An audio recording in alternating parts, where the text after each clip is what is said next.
Hi. I'm sorry I'm a little bit late. I just basically when I started the 5 minutes, I was just like, oh, I'm just gonna put the washing in and then I'm gonna make myself a cup of tea and some cereal and that's gonna be it. Um, but now the washing machine just has like shows this mistake the entire time and I don't know what it means. Um, yeah.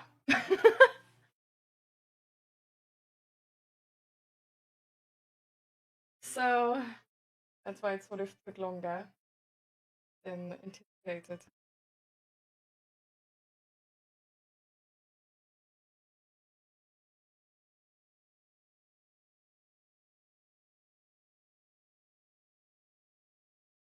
But how are you? Welcome, welcome. I have like lots of things here on my desk because I planned on crocheting. If we have nothing to talk about in the beginning, so that it's not so boring, sort of. Is the music, by the way, a tiny bit loud? Or is that just.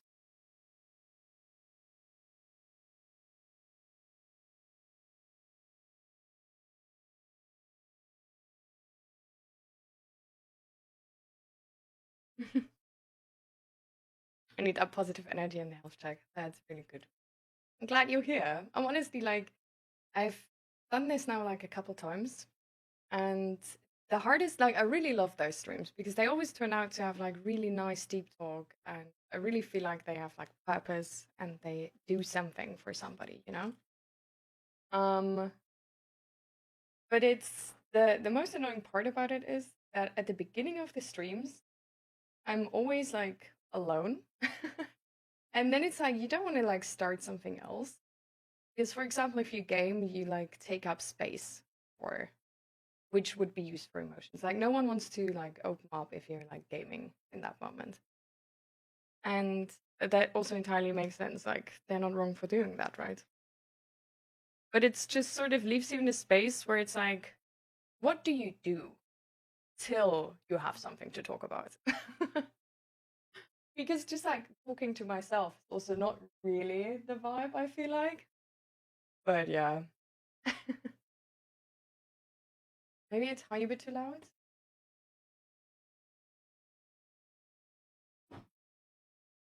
Like it when mousing feels crunchy. That's a bad sign.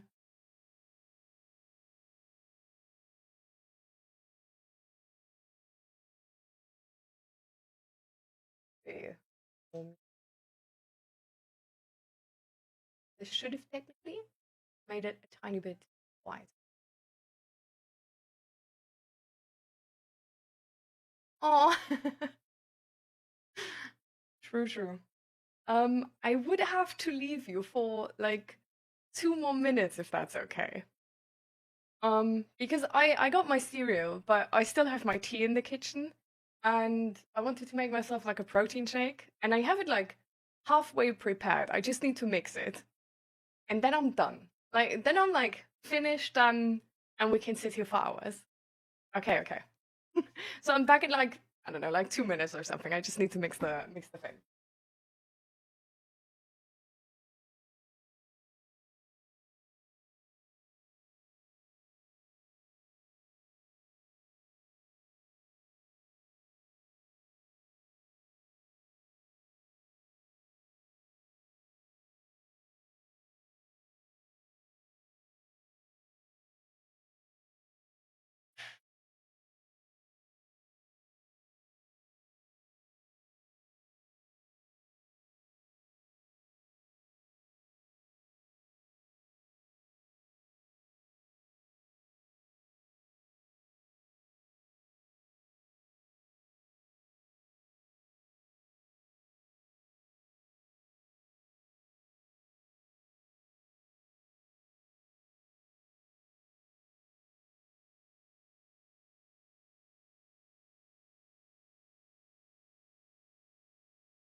Alright, I am back.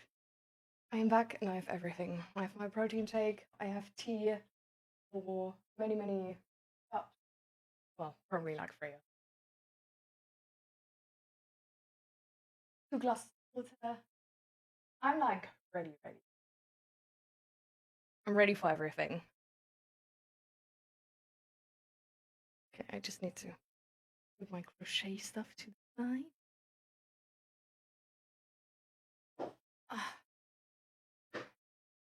I'm working on a jellyfish right now.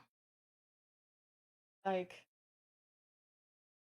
I sort of like messed up the beginning here because it's not, I don't know, it looks a bit oddly shaped, but I hope I can sort of like press that into shape with the filling.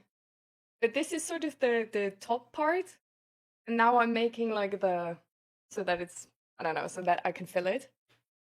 And then there's gonna be like ruffles here, and then the jellyfish hanging stuff. I don't know. Yeah, but as of now, it's more like a, I don't know, like a tiny hat or something. It is really soft. I don't know if you see this, but this is like soft. I feel like it looks really soft, right? Love this yarn. Ah.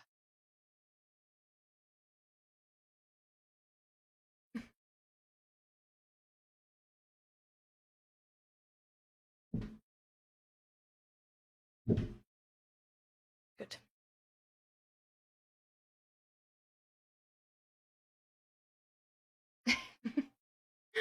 Yeah, like 2 streams at the same time even. Oh my god. I hope the like camera quality is even like good enough to have me like on a big screen like a TV.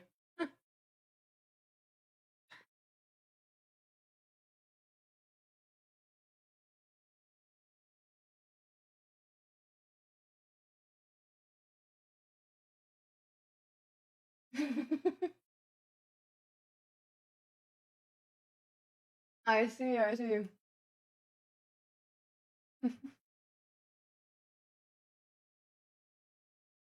Nice. Ooh,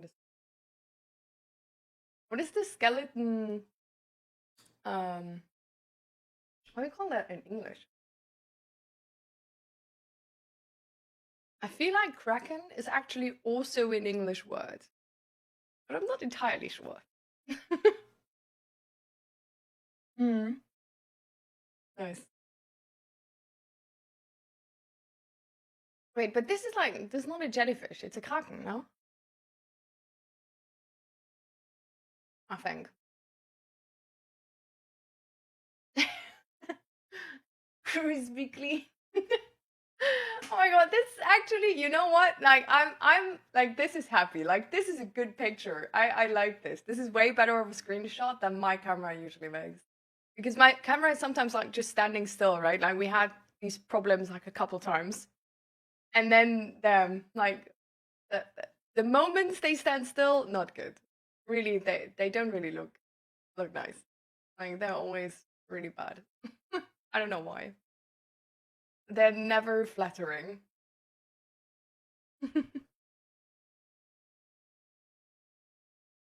3D printed a little one. So you have a 3D printer, nice.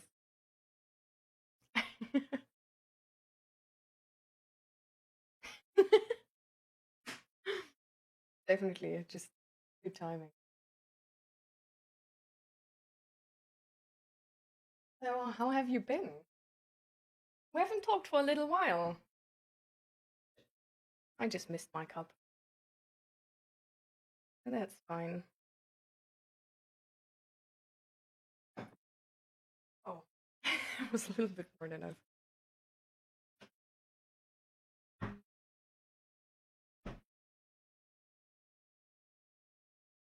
If I would have known that, no, now my mouse pad. To be fair, my mouse pad is already dirty, so apparently not enough to leak out the bottom. That's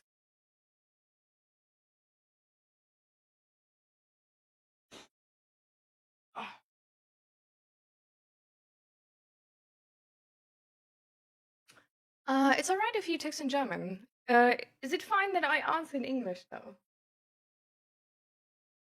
Because I feel like I want the stream to still be like accessible to English viewers. Like I would sort of like roughly translate your text and then answer to it.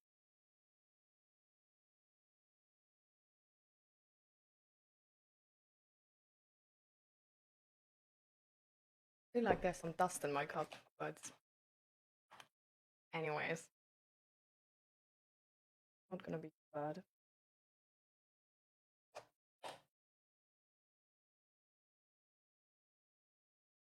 I think you haven't seen the bee I made already, right? Like, this is the bee I made. It's a bumblebee. It's so cute, right? It was the first crochet project. But I'm already planning to,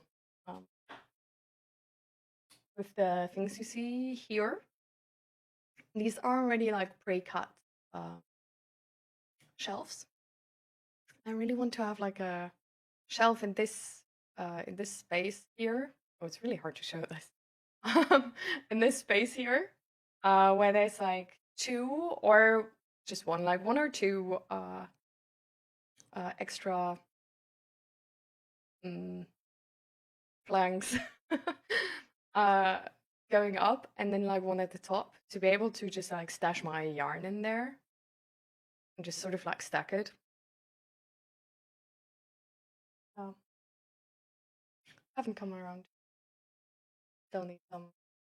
Ooh, okay, you're diving right into it. Okay, so yeah, so as I said, I'm gonna roughly translate it. So in MCLP's life happened a lot. Last time we talked about being let go by the company. I don't know what Kündigung means. And then he started a new job, basically, as bartender, something, as someone in a restaurant, server. Yeah. But he was actually let go again from one day to the next day, just because he was sick for 2 days.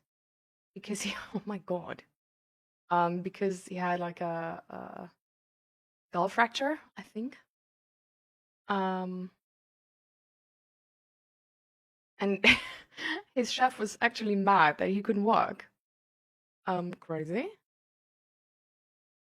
And around like 1 week later,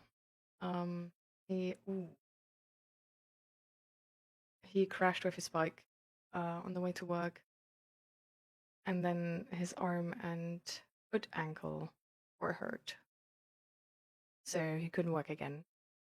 And on the next day, he was just had the like a letter from work that he's let go. That sucks ass. Like, this is honestly like, yeah. That's crazy.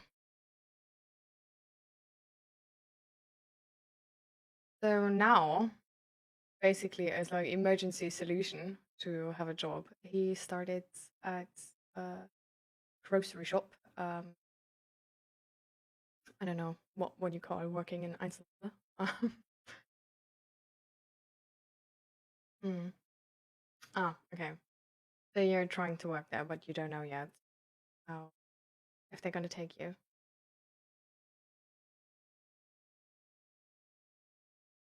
Okay. Because otherwise his mom is gonna throw him out.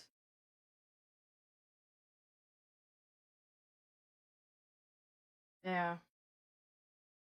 Damn.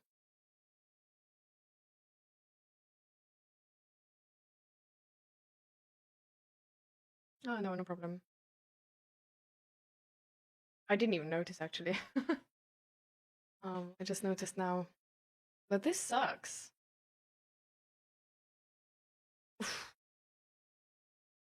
Mm.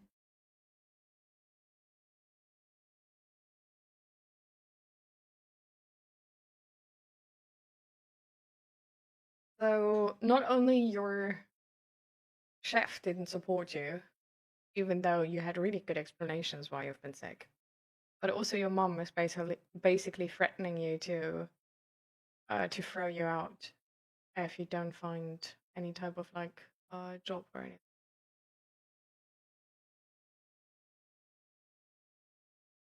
I feel like that's genuinely really insane. Like, how old are you again? If I like, you don't need to answer if you don't want to. But I thought I had in mind that you're like pretty young.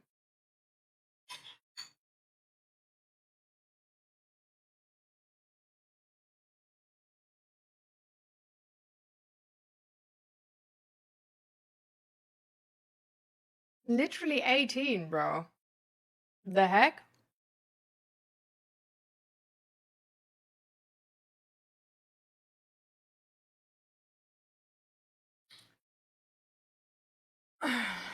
Okay. Hmm.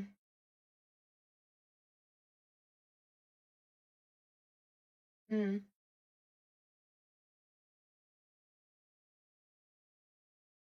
Hmm.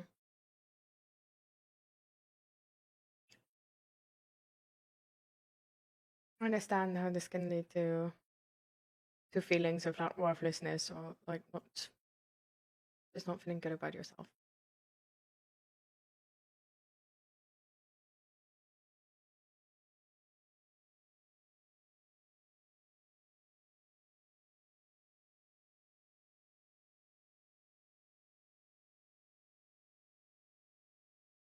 Have you considered talking to child services?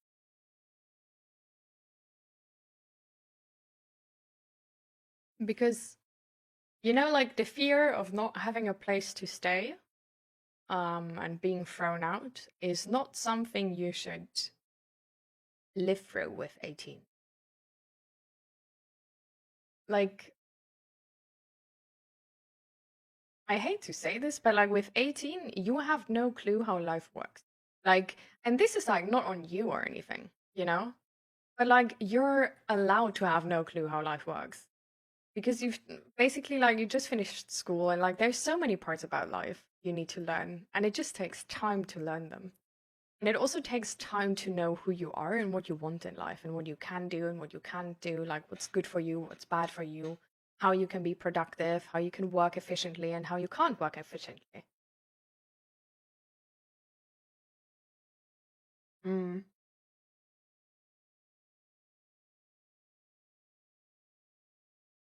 Mm.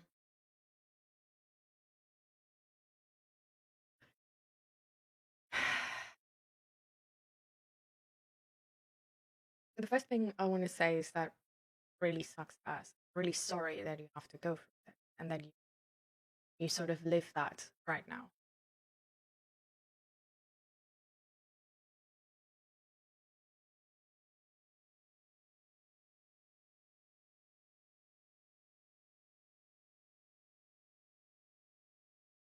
Mm.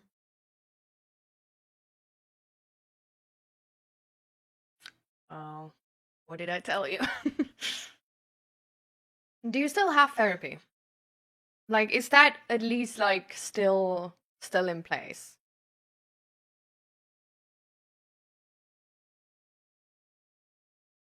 Because I guess it's like financed by healthcare, right?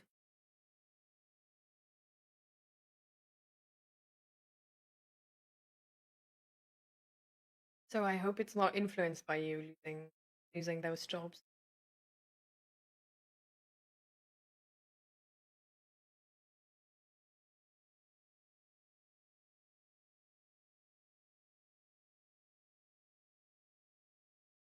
Hmm. Oh, okay. Yeah. Hmm. Is it private therapy then? Or is it okay, okay. So healthcare does pay it. That's good. It's really nice that you found one. By the way, just FYI, Twitch is telling me right now that an ad is about to start. I'm gonna, like, if you tell me that you have an ad right now, I'm gonna wait till the ad is over. Just let me know if you have an ad and when it's gone, so that I know how long I have to wait. Because it makes no sense that you, like, miss answers from me or something.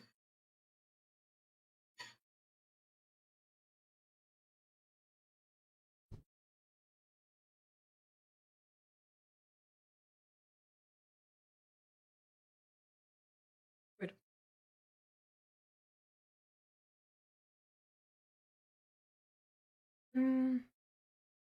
Have you talked with your therapist about your situation at home? Because they can help you as well, from all I know.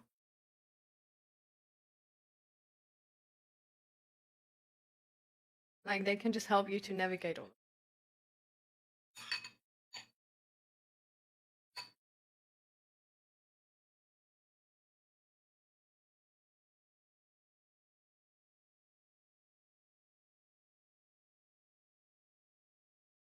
That started now. All right.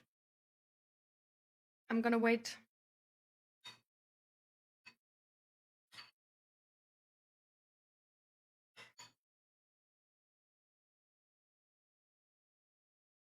That's a short ad. I guess you just have like ad blocker or something. Good for you. Because usually my ads take like 3 minutes.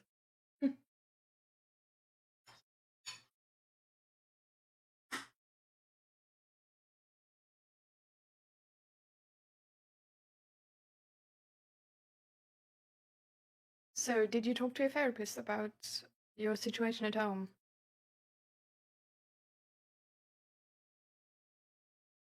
Because yeah, I think like they can do something about this. I think they can help, or sort of like give guidance as to what you can do about it,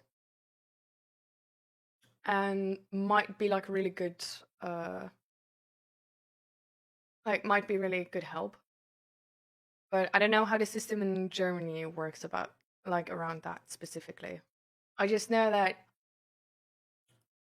yeah, from all I've sort of like got in the Netherlands, like my therapist here helps around a lot of stuff. Just like sort of like, it's not necessarily that they go there for you or something.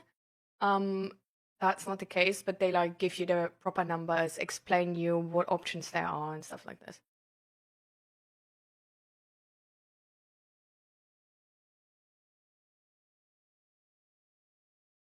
Hmm. Okay. Yeah, I mean that makes sense. To best help you, that's usually the like the starting point of how therapy works. Um I do know that like if you really need help around that, like I think they should help you around that first. Like I know that you in your therapy have like a lot of say, like more than some people think. Like if something doesn't really help you right now or you need like immediate different help, then you can ask for this. Um well, I just see myself really circling back to the point that the I feel like the immediate thing is to just somehow move out and talk to child services what options there are because they can give you like housing, you know? And I don't know. Because this is a lot, you know?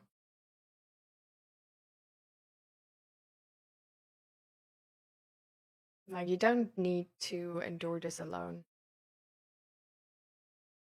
You deserve help with this, you know?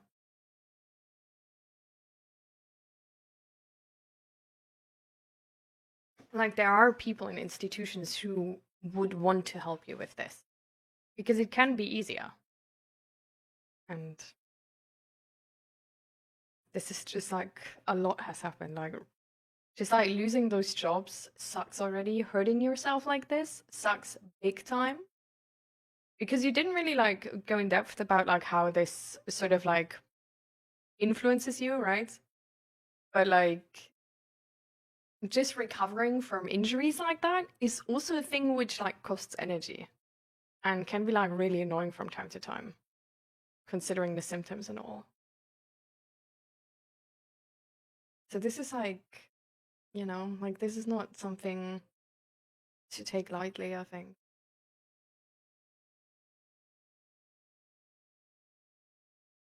Like hearing this is devastating.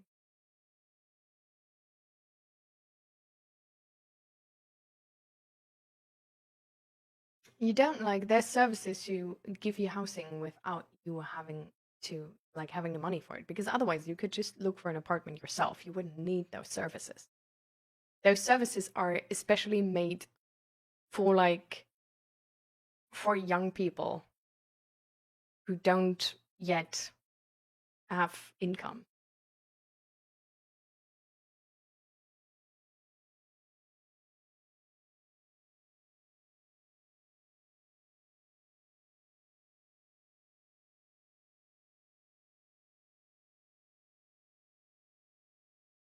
I mean, it's definitely like it's a decision you need to make, you know?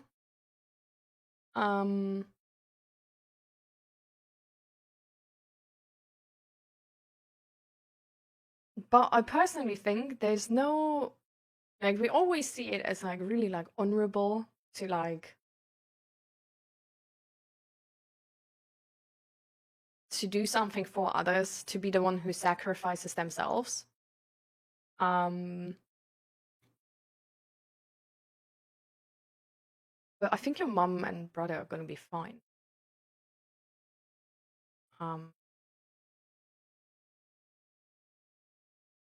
So I don't know, like I always sort of like thought that I sacrificed myself with my dad for his peace or something, you know, like for the harmony between us, for like a good daughter-dad relationship, stuff like this. Like I always thought there's like that sacrifice is like worth something, you know? Even at the beginning of my relationship with Zach, like in the beginning we had like a really sort of like toxic attachment style, because we're both just fucked up, you know, but the point is I really thought like I would suffer for something, and the thing is it never paid off. Like it just like this sucks to say, but it never paid off.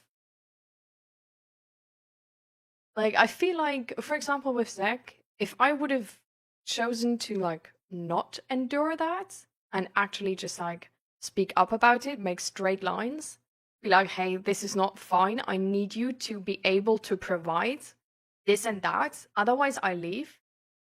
And if he doesn't do that, then I would have left.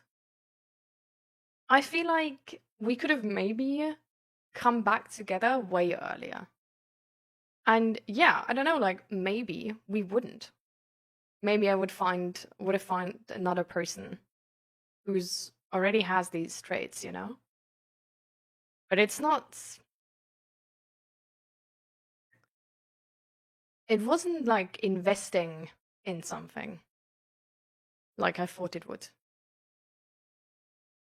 Like I really thought like, oh, like, and later on we're gonna have like a bond stronger than like anybody else's. I don't think we have. Like attachment issues are like, even though you work through it, like if you work through it, they don't flip or anything. Like they are still there. Like it's still an issue. Like it's still work to come back from that. And I don't know, it's just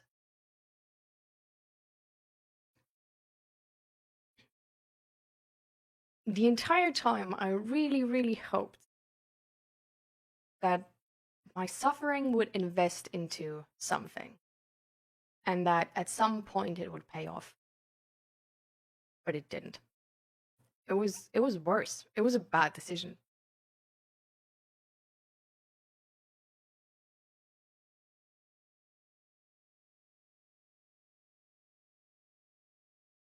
It's okay to be scared to let go because it is scary. But the funny thing about human brains is that we low-key, like something we don't know, we see as scary as something we do know.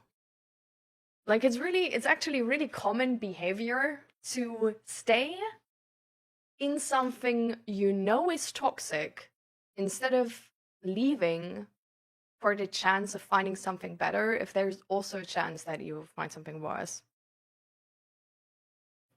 And there's always a chance to be worse off, right? Like life is just like you can die tomorrow. Like life is like that. Like there's never you can't logically be like there's not a chance that it's gonna be worse. So you're always gonna have that, you know? And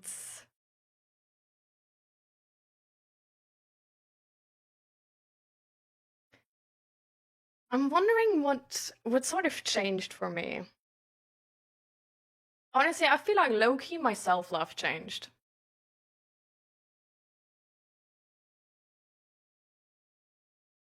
I felt like this is enough. Like this sucks ass. I deserve more. Like you can't be telling me that being a dad is low-key like you can be like that. Like no.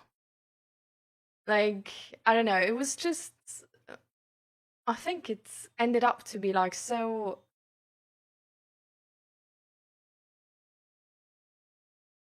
I think it just pushed me at some point to a point where I was like, no, that's it.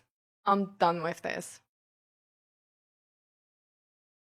And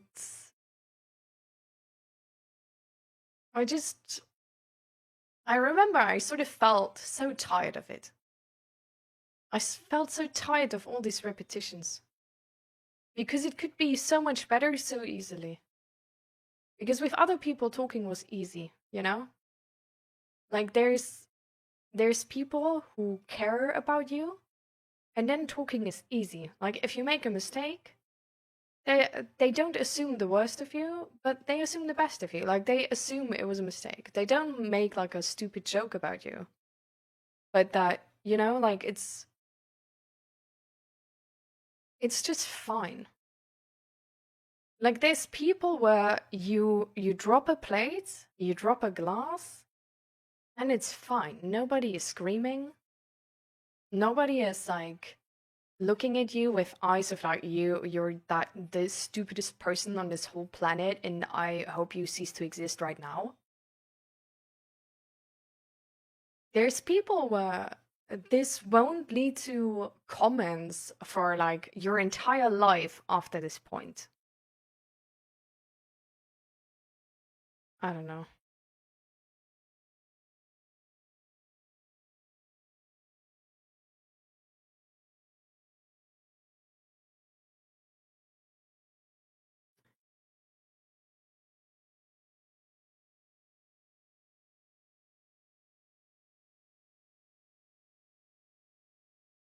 I feel like Loki, maybe you don't even need self-love. Like this might like bear with me for a second.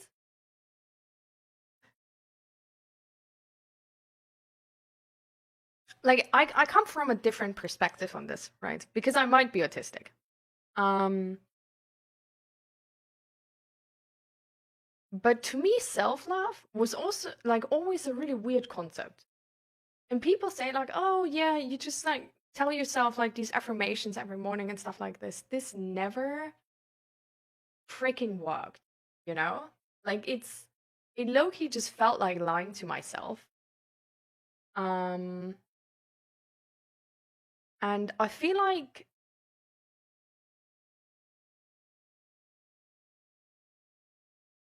for me the feeling of justice was actually sort of like easier to grasp as a concept. And I knew what was wrong and what was right. And how my dad treated me was wrong. And before I always thought like, well, but he has good like reasons, right? Like he had a bad childhood, he had bad this bad dad, whatever. Like he has a hard job. He works like so much, blah blah blah, yada yada. Like he has nothing else to depend on. Like I'm his only friend basically, and the only person he talks to, whatever, blah blah blah. And I always thought like, well, but if he doesn't like intentionally hurt me, and if he has like all these excuses where like he just like he just can't, he just like does it without really like thinking about it, like he's not really aware of what he does in that moment. And that was sort of the reason why I stayed, because I felt like, well, like he's not a bad person, he's just a really troubled person.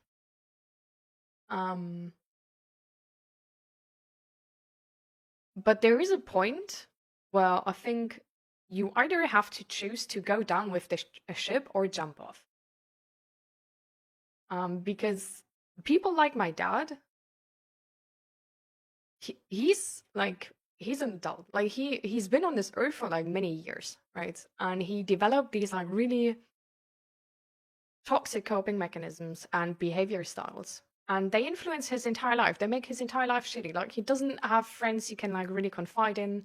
He's suffering under like masculinity standards he can't fulfill. He doesn't have actual boundaries with his parents. That's why he's basically being mobbed by his parents his entire life. And the thing is, he never took accountability for any of this. It was always the world, like, oh yeah, well, like my parents and school and other people were mobbing me, whatever, blah blah blah. But because he wasn't taking any accountability for it, there is no option really to change, right? Because if you don't take on the responsibility for change, nobody else will change your life for the better. Like, you might come across like some people who try, but if you purposefully like decide, because you decide to not act, which is basically deciding for your bad habits. So you're deciding to stay a shitty person. Or like that's what he did. And there's like, I can't change him.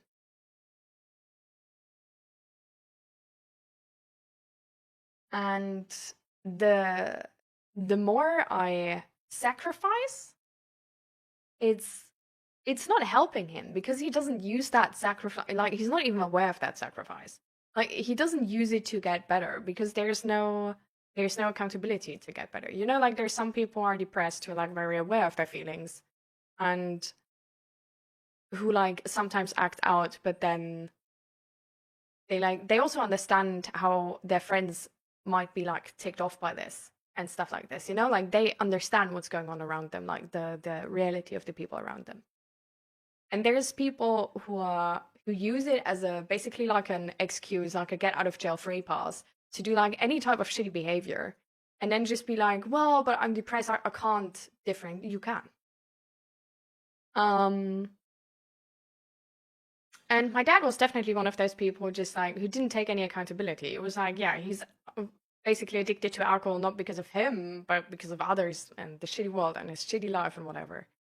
And all of these things. And his apartment wasn't like full of trash because of himself and because he didn't clean up and put in the effort for it, but because of me, because I didn't help him. So there's like you see what I'm trying to describe, right? Like there is a pattern evolving around that person which leads them to the shitty life. Like the consequence of this is basically the shitty life.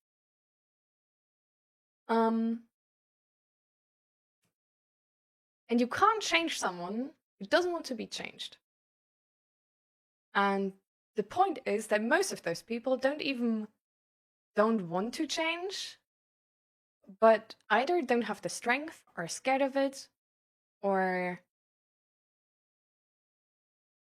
are like don't take it serious enough. So with my dad, I had talks with him where I was like really open to him about like how things influence me and how things need to change. And he seemed regretful, but he didn't change. And that can happen like a couple times, right? But it like we shouldn't keep consequences from other people, I think. Even though our society like really teaches us to don't break the harmony and stuff like this, but you don't really help others by keeping consequences from them. Because getting consequences can also be like a really high motivation, right? And apart from that being a really high motivation, it's also their life and their choice. Like if they want to lead a shitty life, they can. And the only thing we can do in society, I think, is like really try to help those people, you know, like have all the systems in place that no matter how hard change would be, they can do it. But we can't help people who do not want to change, but want the world to change. And I feel like we need to recognize this. Like, we need to believe the people around us. Like, essentially, I started to believe my dad. And that's why I left. I believed him that in his view, he was only human. And all the others were at fault. I was at fault. And his friends were at fault. And his boss, his colleagues, his parents, and his former school, and society, and my mum, of course. Everybody else was at fault. And not him.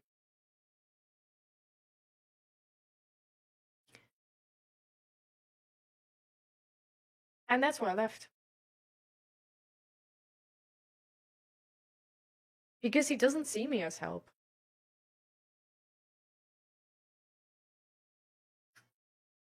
Like, I'm there in moments where he needs help. But in essence, he doesn't see me as help.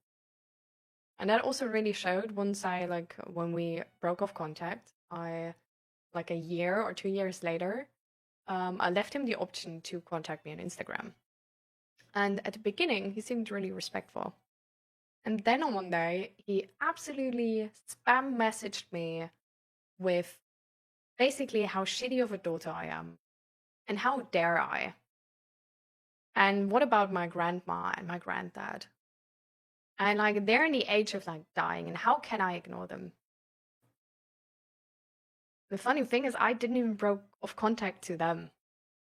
They broke off contact to me because he told them something. So they broke off contact. They didn't only break off contact, my granddad also didn't, like, usually he made like he was only ever sending money, but usually he was like sending money for like Christmas and my birthday. Didn't. Like he also didn't even like congratulate me for my birthday and stuff like this. That was the type of contact they were breaking up with me. But now I should have compassion. Like there's people where you need to believe them if they tell you the story of their life. And if you see that in their story, you are the villain, like everybody else, and you're not a good person, you can, of course, try to discuss it with them and be like, yeah, no, but I'm so good, but I tried to help you, blah, blah, blah. Or you can just believe them and be like, okay, if that's the fact, I'm gonna leave. Because I don't want to be a villain. You know? And I feel like, for example, with your mom, it doesn't seem like she's acknowledging your sacrifice or that she appreciates it or anything. And with your brother, it might be different. But I don't think you can help your brother in the condition you are right now because you live where you live. I feel like you would be a way better help to your brother if you get out. First of all, that you show your mom the consequences of behaving how she's behaving. You make her aware of the fact that this behavior will lead her to lose her child. And then when you're outside, when you do find a job, when you get better, you know, when your mental health is getting better, When you get more stable, then you can help your brother.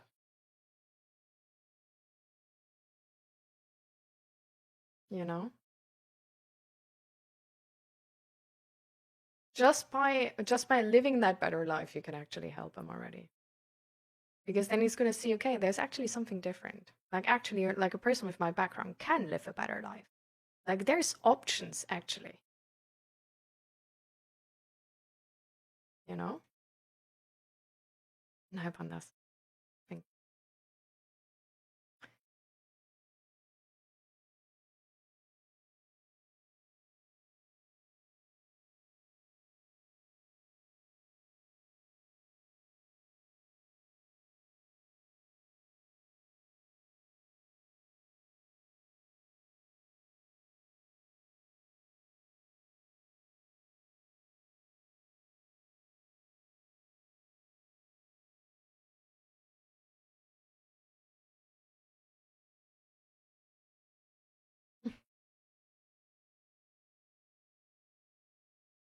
It's all right, MC.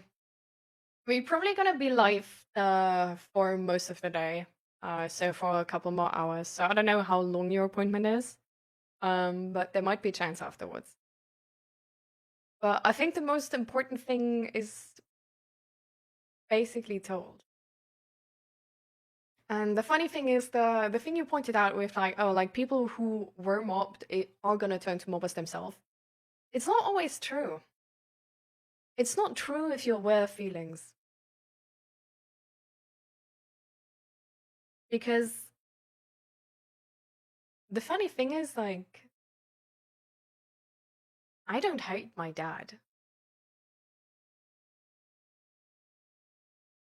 I think his life is tragic. Genuinely. I wish a society like ours would help him. And I think society, low-key, has failed him. Doesn't mean, though, that you can't have boundaries. So, I feel like, you know, there's certain things where we just have a really interesting picture from society of what would help. And, well, that picture is usually sort of shaped by oppressors.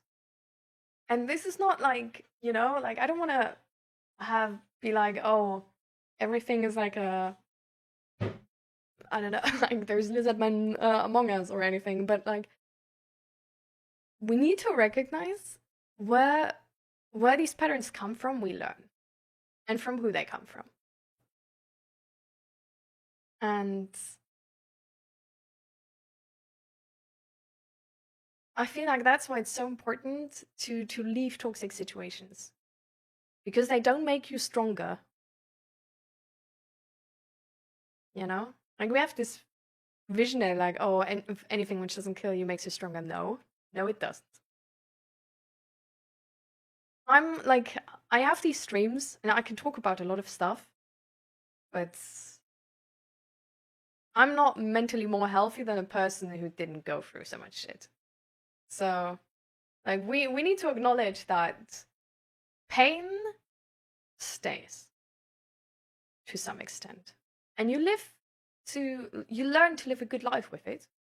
Definitely, I like my life now, but the pain is not like gone or anything. It's just like it's different how you see it. You know? All right. See you later, MC. You're welcome. You're welcome. Do a couple of deep breathing exercises, and relax you. Relax yourself. Like try to notice if you're tense. Try to relax. Maybe like tense on purpose, and then relax. Shake, jump. That's also relaxing. To just sort of like feel in your body again. Especially if you go outside. That can be really helpful.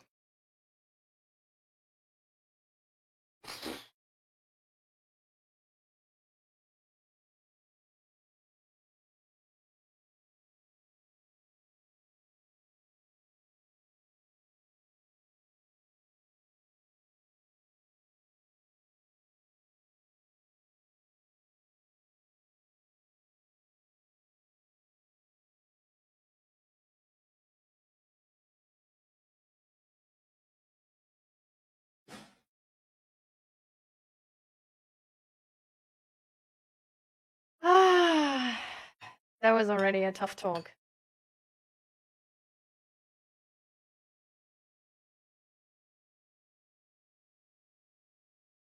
I genuinely, I always...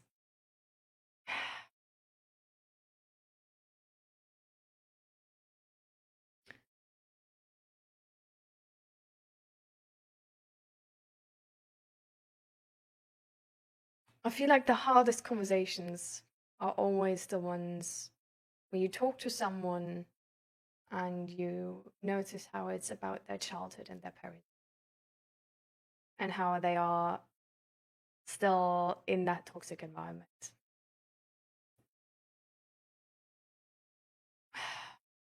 Because it's so hard. It's genuinely so hard to like find the right words and like help someone. Because I've been there and I know how you absolutely don't want to let go.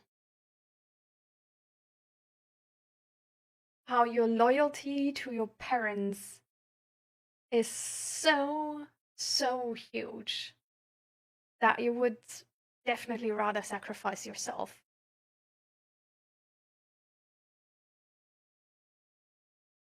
than choose yourself. And it's also, it always makes me really angry as well, and sad at the same time. Because I'm like, this is a kid, and I really like, I don't know why, but I really see the kids in that person, like this small child, and I could instantly cry when I talk about this. But this like small, good child, you know, who just wants to be loved, wants their parents to be safe, their parents to love them, wants to make their parents proud, wants to be the child their parents want. And how those parents have absolutely in no fucking way deserved that child. Because, oh my freaking god, what parents do, I could scream. The way parents are so unaware of their incredible power over their children is... Wow. I could scream. Because you don't understand how much, like they don't see how much of a world they are for their kids. They just see their kids as these like, oh, they're just tiny humans. They're like, they have like independent wishes and they're sort of like independent. They don't see that essentially, sometimes before you can even talk, kids will change their entire personality to fit the expectations of their parents. It's genuinely hard, I think, to not influence your child. But we aren't even aware that it's normal to like have so much power over your child, and that you need to be aware of it, and that you need to deal with it well, you know? Like your child is not supposed to just like, I don't know, fill the spot in your heart which never loved itself, and through the child loving you and depending on you like this, you feel like, oh, I'm loved, and this like whole like fills a little bit. Like that's not the way. Like this is a human, or like is gonna be a human. And when you mess up and don't actually teach them what being human is about, or you teach them bullshit, they're gonna be a bullshit person. And it's not like always in terms of like they're gonna be like a person who's harming others, right? But literally, I feel like we have the knowledge of how suicide is really like a huge risk for teenagers. Like we have the knowledge, we have the numbers of this. But we don't understand that as a parent, it's you raise your kids to be that person. And it's not through, like, it doesn't even need to be the case that you absolutely bully your child. It can also just be the case that you don't teach your child the right tools to deal with stuff and to build a life they love. And I feel like that's the part where we go wrong so often. We teach our children to build a life we love. We don't teach them to build the life they love. And then we wonder why they can just throw away their life so quick and why they don't value that life. Yeah, well, guess fucking what? Because it's not their life they were living. It was being the number one child of you and sacrificing themselves to fulfill your needs. And that just makes me so sad.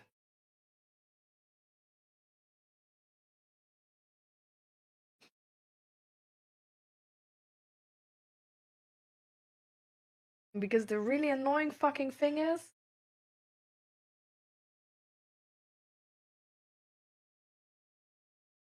the loyalty to their parents, actually.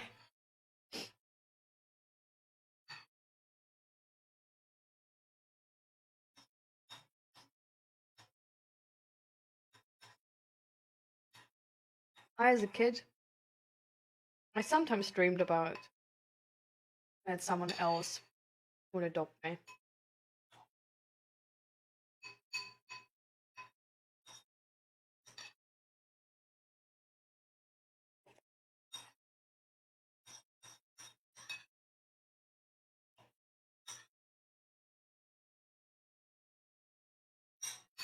And honestly, I think,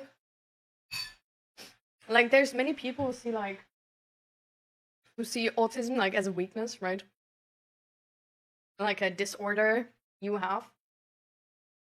And not only is that harmful, because it's essentially ableism, but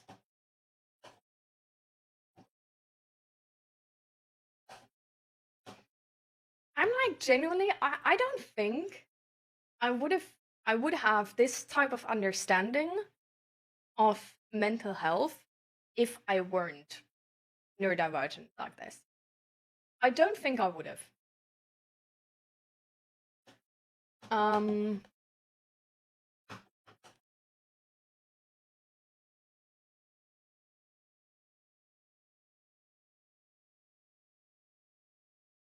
Because in a weird way, I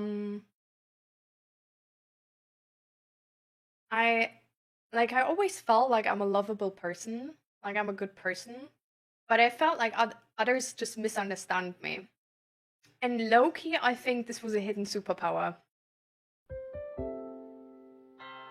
生き返らせてあげてもいいけど、一つだけ条件がある。君には残りの人生、オメガとして生きてもらう。これは。アルファとしての人生は没収。これは、何かの冗談だ。長谷川律さん。検査の結果、特に問題なさそうなので退院していいよ。念のため薬を出しておくから。君、オメガ用の薬を頼む。はい。え？オメガ？私はアルファなんですが。血液検査したけど、長谷川さんはオメガだよ。そんなバカな。だって保険証にも。おや、本当だ。何らかのきっかけで属性が変わる事例は珍しいけど、なくはない。とにかく、今の君は間違いなくオメガだよ。心配なら大きい病院で検査してみる？どうしてもってことなら紹介状書くけど、結果は同じだと思うよ。考えます。そんな。あれは、夢じゃなかったのか。リツ！大輝！悪いな。迎えに来てもらって。俺は気ままな自宅仕事だからな。気にするな。こいつの名前は、奥村大輝。中学校からの腐れ縁で、投資やら何やらで生計を立てていて、俺みたいなサラリーマンより時間に自由が利くので、こういう時はついつい頼ってしまう。途中まで彩香がいてくれたけど、入院になったから一度帰ってもらったんだよな。デート中に事故って救急車って、なかなかないぞ、そんな状況。で、怪我の具合は？医者はなんて？リツ？この世には、性別の他に3つの属性がある。人口の 90% 近くを占める、いわゆる普通の人間、ベータ。人口の 10% 程度を占める、能力が高く、社会的成功者の多い、アルファ。そして、人口の 1、2% 程度しか存在しない、男女問わず発情期や妊娠能力を持つ、オメガ。なあ、俺たちって、アルファだろ？もう。それが分かったのは、ガキの時の血液検査で、だよな。それ以外で調べる機会ってあったっけ？機械も何も、毎年健康診断で血抜かれてるじゃねえか。お前は会社員だし、なおさらだろ。何か問題があったのか？手冷てえって。ああ、すまん。問題ねえよ。軽い脳震盪と擦り傷だけだって言ってた。それならいいが。違う。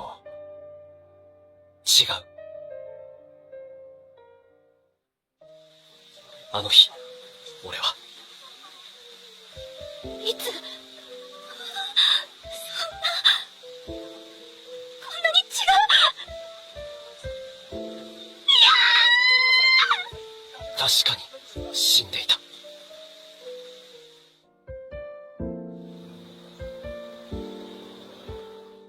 じゃあ荷物ここに置くから。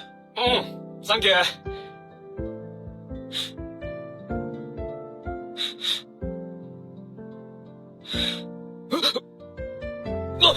なんだよ。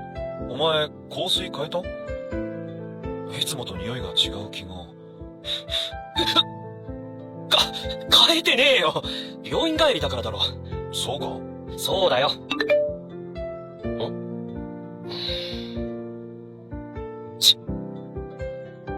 どうした？会社の部下からのメール。またヘマやらかしたって。ああ、いつも言ってる。これだから、オメガに任せるのは嫌なんだ。毎度毎度同じ失敗やらかすし、周りがどれだけフォローさせられてるか。リツ。オメガに対する物言いが過ぎるって、いつも言ってるだろ。わかった。一本メール打ったら、もう休むから。おう。退院直後だ。何かあったらちゃんと呼べよ。だから手冷てえって。サンキュー。じゃあ帰るな。おう。はあ、フォローするの何度目だよ。くそ。今度はなんだよ。彩香か。あの時、俺は死んだ後、多分、死後の世界にいた。なんだこいつら。おかしいな。この人まだ死ぬ予定じゃなかったんだけど。交通事故か？え？何？俺マジで死んだの？あああ。なるほど。本来はこの人の後ろにいたやつが死ぬ予定だったけど、手違いでこの人が死んじゃったんだな。そんな雑な死に方！ちょっと！そりゃないでしょ！え？そっちのミスなら、さっさと生き返らせてくださいよ！いやー、でもね、手違いが起きたのは君のせいでもあるし。は？君さ、オメガをいじめてるだろ。は？こういう手違いが起きる不運は本人の業も関係していてね。いじめ？お前がいなければ全てがスムーズに進んだはずだったのですが、その自覚はありますか？と。いじめてるなんて人聞きの悪い。あれは、れっきとした理由があって。ほらね、心当たりはあるんだろ。手違いを取り消して生き返らせることはできるけど、条件があるよ。条件？アルファではなく、オメガとして生まれ変わること。はぁ？自らがオメガになることで、彼らの苦悩を理解し、反省できるだろ。一石二鳥。ちょっと待って。頑張ってね待てこらー！俺がオメガになったということは、あのふざけた夢が現実だったってことか？ふざけんな！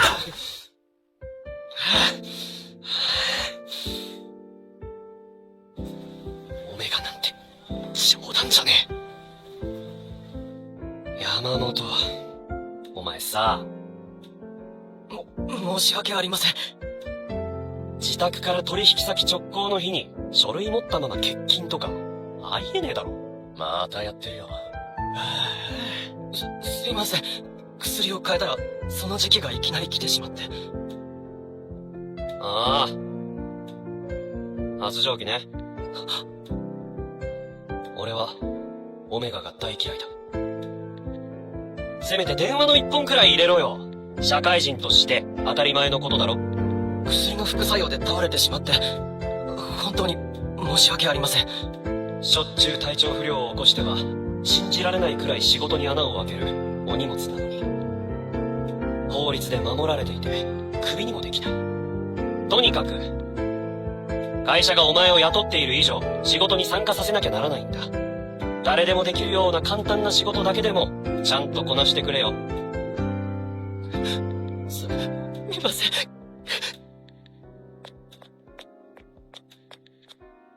泣きたいのはこっちだ。これから謝罪に回るのは俺だってのに。オメガは全人口の 1、2% のはずなのに。よりによって、うちの部署に回されてくるなんて。ほら、これ見ろよ。今日来る子？かわいいじゃん。オメガだってよ。マジで？じゃあチャンスある？ずいぶん長い休憩だな。いや、今日合コンなんだよ。なんならお前も行かねえか？オメガも来るし、やれるかもよ。バカ。行かない。10分後の会議、前から言ってた資料全部揃えて参加な。遅れるなよ。やっべ、もうそんな時間。偉そうに。同じアルファなのに、ずいぶん差が出たな、お前ら。うるせえ。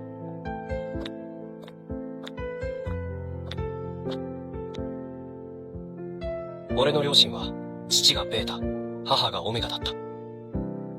父は毎日仕事で帰りが遅く、たまに早く帰れば、母と口論になっていた。発情期は抑えようったって限界があるのよ。大きな声でそんなことを言うな。はしたない。毎日私を置いて残業ばかりして。お前には慎みってものがないのか。ただいまお母さん、今回のテストね。もう、大きな声出さないで。私に構わないでちょうだい。お母さん。母は常に不機嫌で、子供の俺には、それがいつも苦しかった。そしてそれが何年か続いた、あの日。ただいま。静かだな。母さん？今度試合で使うユニフォームなんだけど、何やって。それはすぐ父の知るところとなり、二人は離婚。母さん！うるさい！あんたらに私の苦しみが分かってたまるか！オメガは、弱くて、汚い。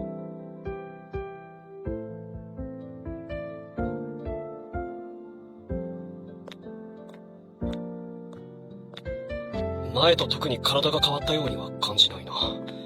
やっぱりあれは何かの間違いだ。週末もう一度医者に行って。リーツ、お疲れ様。お、彩香。心配で来ちゃった。電話では大丈夫って言ってたけど、本当に？ああ、全然大丈夫。かすり傷だよ。もう、あの時は本当に死んじゃったかと思ったんだから。俺もだよ。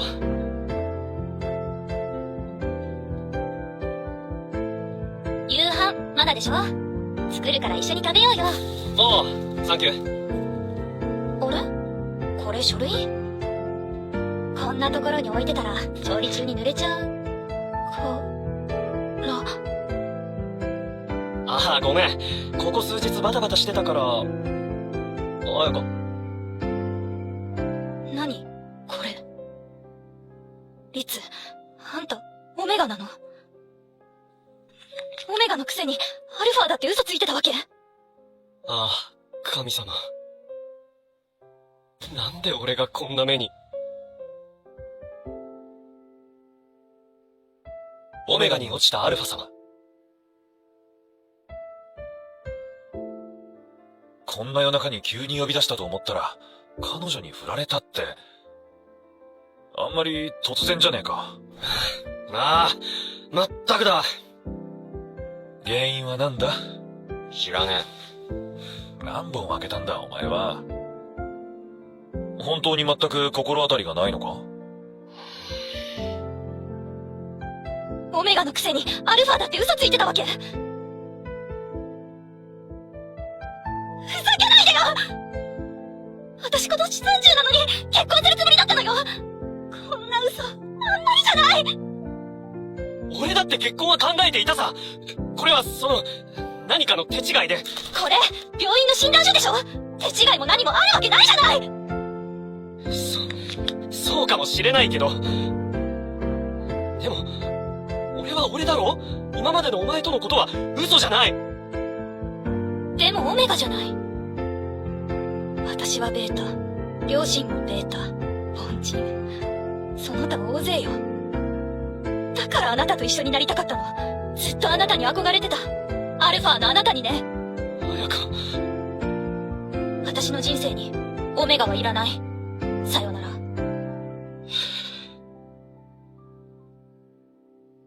リツ？別に、他に好きなやつができたって。つい先日までうまくやってたじゃねえか。なんで突然？知らねえ。俺がオメガだなんて、何かの間違いだ。大輝に言う必要はない。悪い。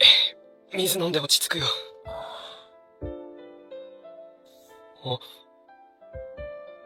またすぐいい相手が見つかるさ。元気出せ。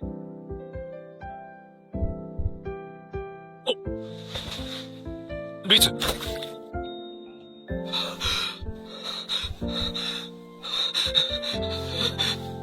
リツ。ちょっと、立ちくらみ。なんだ。とりあえずベッドに運ぶぞ。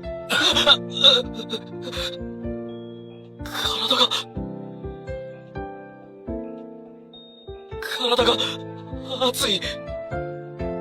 何か必要なものはあるか？大丈夫。横になってれば治るから。大輝、呼んだのに悪いけど、今日は帰ってくれるか？本当に大丈夫なんだな。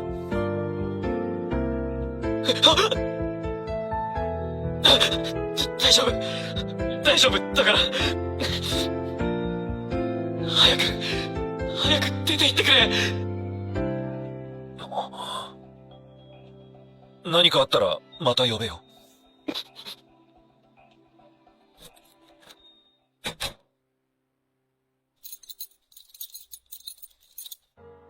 ああ、なんでこんな。ど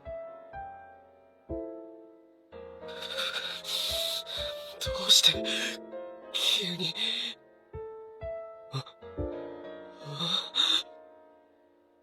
大輝がアルファだから。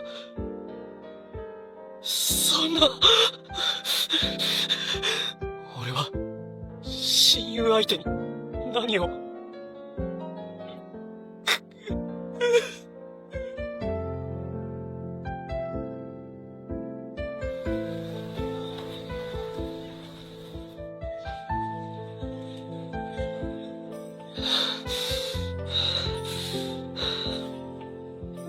まずい。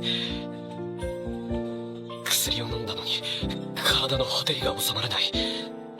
この中にアルファがいるのか。くそ、薬を追加すればなんとかなるか。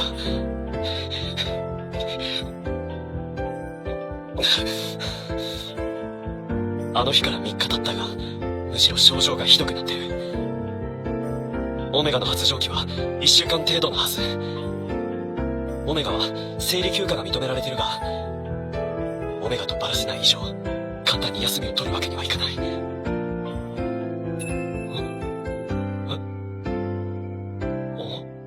えが止まった。薬が効いてきたのか。はあ、よかった。楽になった。長谷川。え？会議終わったぞ。え？会社？いつの間に？会議中ずっとぼーっとしてたぞ。大丈夫か？薬の副作用。体調が悪いなら今日はもう帰れ。届け出は俺が出しておいてやるから。はい。申し訳ありません。申し訳ありません。気にすんなって。居眠りしてる奴は帰れるのに、なんで俺が雑用なんだよ。資料集め間に合わなかったくらいで細けえんだよ。すみません。手伝っていただいて。ゴミが。これ、薬の。つかお前、さっきから匂うぞ。え？言わせんじゃねえよ。ちゃんと薬飲んどけ。遅うぞ。いえ、僕は今日その日じゃ。ご迷惑をおかけします。もういいから。もしかして。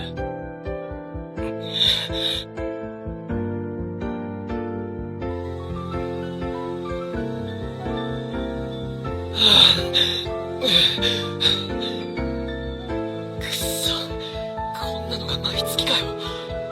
いや、下手したら一生。誰だよ。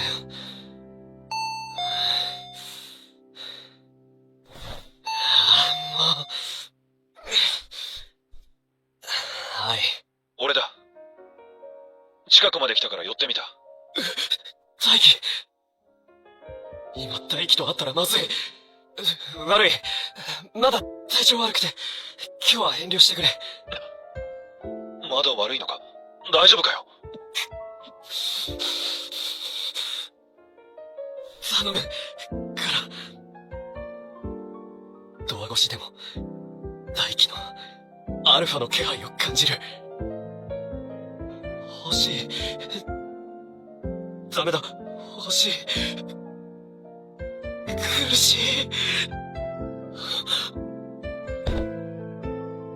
あ、鍵。開いて。リツ！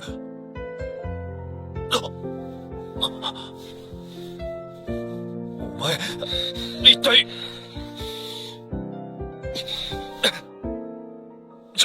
何？大輝。さて。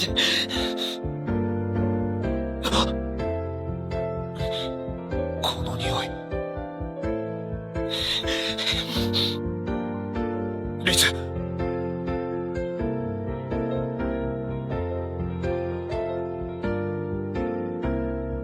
オメガに落ちたアルファ様。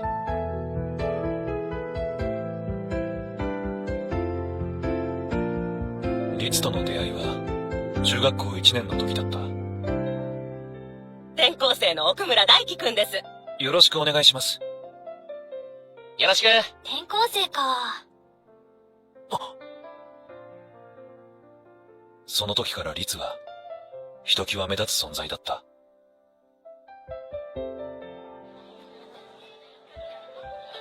あれ大輝くんってもしかしてアルファなの？今チラッと書いてあるの見えたから。あ、すごい。ねえねえ、大輝くんってアルファなんだって。そんな大声で。すげえ、マジかよ。大人の世界のアルファは羨望の対象だが、子供の世界でのアルファは異端、嫉妬の対象になった。靴がない。どうすべきか。靴がないのか？いや、別に。嘘つけ。盗まれたんだろ？いや、そうじゃなくて。あれ大輝、お前、靴盗まれちまってるじゃねえか。そうだ、玄関口の監視カメラを先生に頼んで見せてもらおうぜ。犯人の内心えらいことになるだろうな。バカだよな、こんなことやらかして。リツ！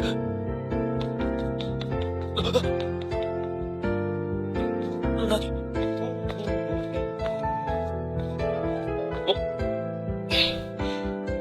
靴あった。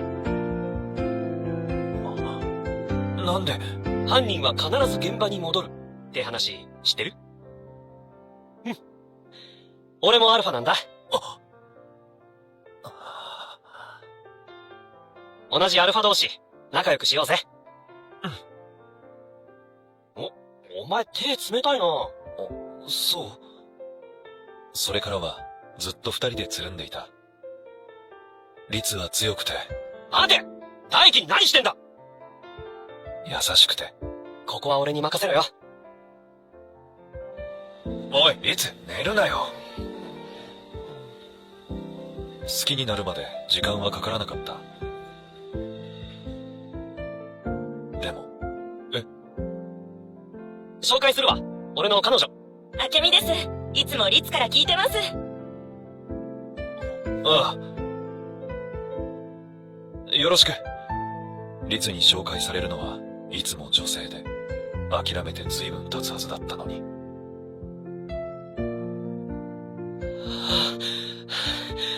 大輝。この状況は何なんだ？どうしてこうなった？これがあのリツなのか？早く、大輝の、これ、俺の中に、欲しい。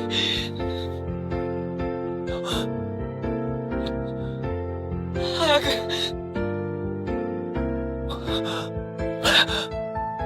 やっぱりおかしい。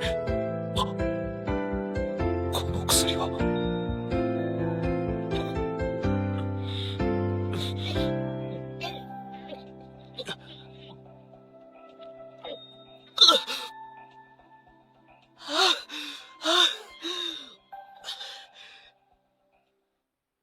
大丈夫か？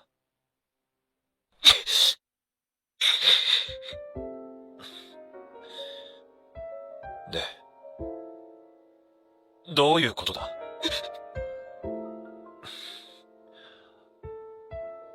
お前はオメガなのか？違わないだろう。あの反応、どう考えても発情期のオメガのものだ。話せよ。ずっとアルファだったのは本当だ。原因ははっきりしてないが、例の事故でなぜか体質がオメガに変わったらしくて。突然変異で体質が変わった例は聞いたことはあったが、本当にあるんだな。これからどうする？どうするって。お前だって知ってるだろ。自分の属性は役所や会社への届け出が必須だ。それはダメだ。なぜ？今は重要な仕事をいくつも任されてる。俺の実績を買われてのことではあるが、アルファだから信用されていた部分も大きい。せめてそれらが終わるまではこのままで。オメガは毎月来る発情期と折り合いながら生活してるんだ。そのためには周囲の理解や助けが絶対に必要だ。お前だって知ってるだろう。何ヶ月も隠し通せることじゃない。今更オメガだったなんて言ったら、一体どうなるか。そうやって怖がるのは、今まで自分がオメガに対してそうしてきたからじゃないのか。あいつらだって好きでままならないわけじゃない。お前のオメガに対する態度は目に余る。母親のことがトラウマになってるのは知ってる。でもお前の母親と他のオメガたちは違う人間だろ。頭を冷やせ。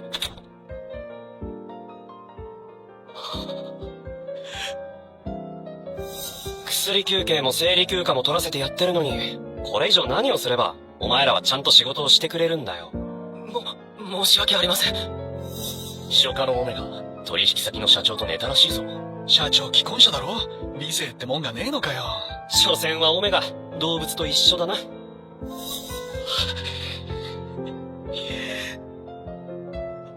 俺は、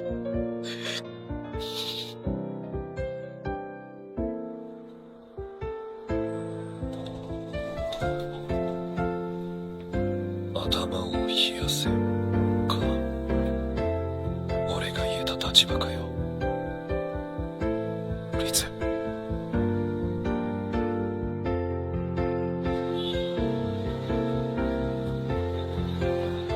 取引先からまた間違いの指摘が来ているが、最近ミスが多いんじゃないか。君らしくもない。申し訳ありません。以後、気をつけます。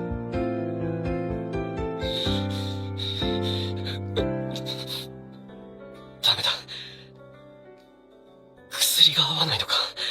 かなり飲んでいるのに、効きが悪い気がする。過剰摂取になるが、追加で飲むしかない。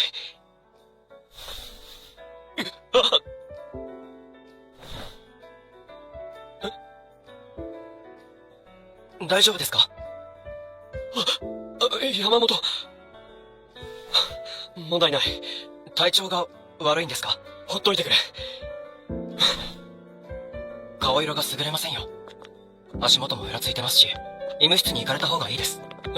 ちょっと。誰もいませんね。まずは水でも飲みますか？はい、どうぞ。ああ。ゆっくり休まれてください。皆さんには僕から伝えておきますから。体調不良だかなんだか知らないが、頼むから、自分がこなせる仕事だけに参加してくれ。申し訳ありません。じゃあ、先生を呼んできますね。山本。すまん。ありがとう。いいえ。とんでもない。では、行ってきます。寝るか。暑い。やっぱり薬を飲まないと。すみません。ちょっといいですか？見ていただきたいものがありまして。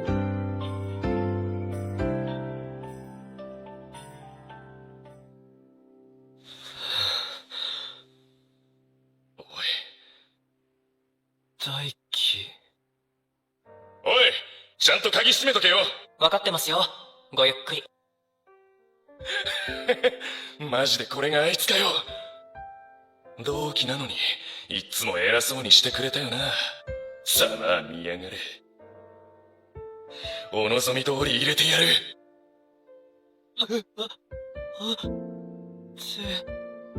熱い。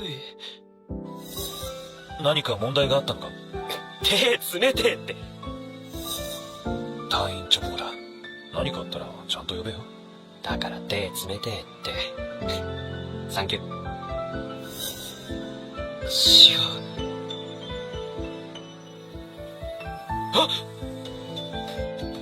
お前ら何してやがる。正気に戻りやがった。めんどくせえな。うな時間でつがいにしちまうか。てめえら何考えて。動くな。リツ。大輝。オメガに落ちたアルファ様。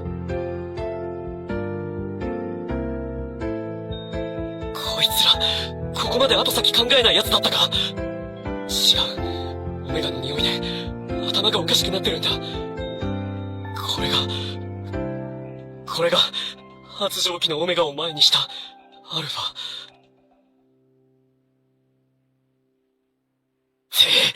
そんなの知るか。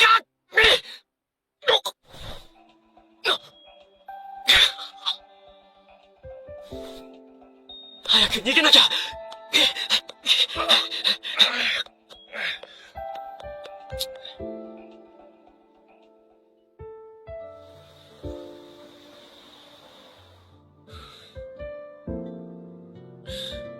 もうこんな時間か。そろそろ終わりに。はい。大輝。律。というわけなんだ。本当なのか。状況から見て山本ってやつも一枚噛んでるとしか思えないが。多分。人を使って襲わせるなんてどう考えても思いつきの範囲じゃない。叱るべき措置を取るべきだ。いや、いい。なぜだ。お前の言う通りだ。俺は今まで必要以上にオメガに辛く当たってきた自覚がある。母親のことがあったとはいえ、それは許されることじゃない。山本はもともとあんなことをするような奴じゃなかったはずだ。新入社員の山本です。よろしくお願いします。俺がそうさせたんだ。律。俺、会社に自分がオメガになったことを言おうと思う。そうすることでどうなるかはわからないけど、認めないと先に進めないってよくわかった。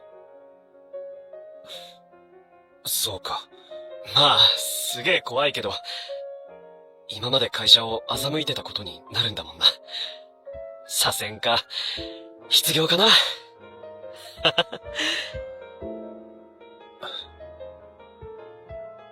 俺がいるだろ。何があっても、俺はお前のそばにいるから。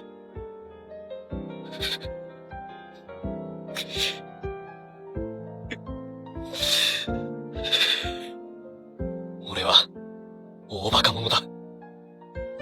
オメガたちの苦悩も、大輝がずっとそばにいてくれたことも、何一つ分かっていなかった。悪かったな、急に押しかけて。そんなことはどうでもいい。体は大丈夫か？ああ、なんとかな。オメガやアルファの性質に対する理解が足りなかったよ。あんな連中のつがいになるなんて、まっぴらごめんだ。うなじを噛まれたのか？ああ、違う。噛まれかけたって話で。限界だ。お前が別の奴のつがいになるなんて、耐えられない。大輝。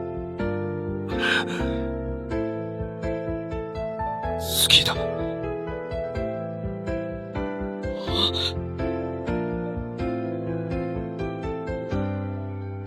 出会った時から、ずっと、お前が好きだった。諦めなければと思っていた。でも、お前がオメガになったと分かって、どれだけお前を俺のものにしたかったか。うなじを、大輝。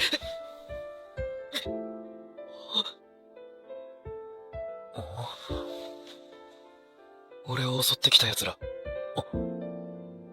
二人ともぶっ飛ばして逃げた。あんな弱っちい奴ら、すぐに殴り飛ばせなかったのは、発情で頭が混乱してて、あいつらとお前を勘違いしてたからだ。なあ、竹よ、限界なんだろ。俺も、もう、限界だ。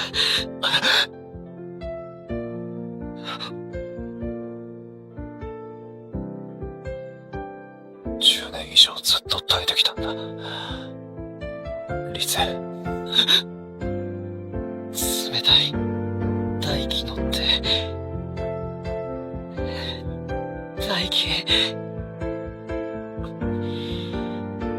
律。ご判断をお願いします。年に一度の健康診断結果にもあるように、私がもともとアルファであったことは確かです。しかし、明確な原因は不明ですが、病院での検査の結果、現在、オメガであることは確実でして、今までのように業務に当たることは難しいかもしれません。急に言われてもな。君なしでプロジェクトが進められるものなのか。大丈夫だと思います。え？山本。今はオメガでも、長谷川主任は元アルファ。我々生まれながらのオメガとは、培ってきた仕事の実績が違います。失礼ながら、アルファのパートナーの当てもあるようですし、手当たり次第に他のアルファを誘惑するような、事故を起こされることもないでしょう。おい、君。これは失礼。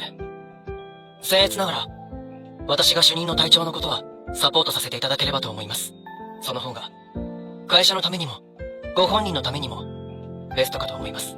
なるほどな。正直、我が社では前例がないことで、私としても急に判断しづらい。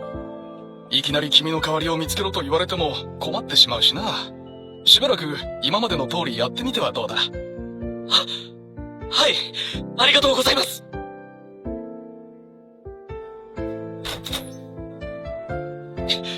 山本！先は逃げて楽になるなんて、絶対に許さない。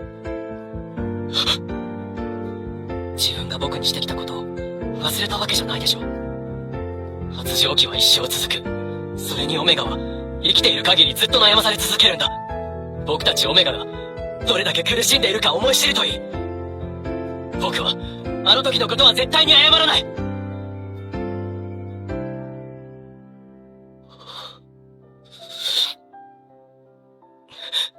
お前の言う通りだ。本当にひどいことをしてきた。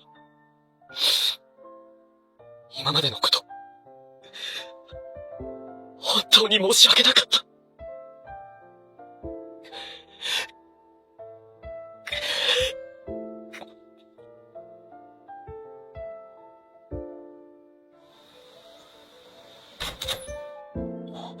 律。よよって、どうしたその荷物。今日から1週間くらい、ここに置いてくれ。ずいぶん突然だな。いいだろ？料理はできないが、掃除と洗濯はお前より得意だ。来るのは構わないが、事前に。今日から生理休暇取らせてもらった。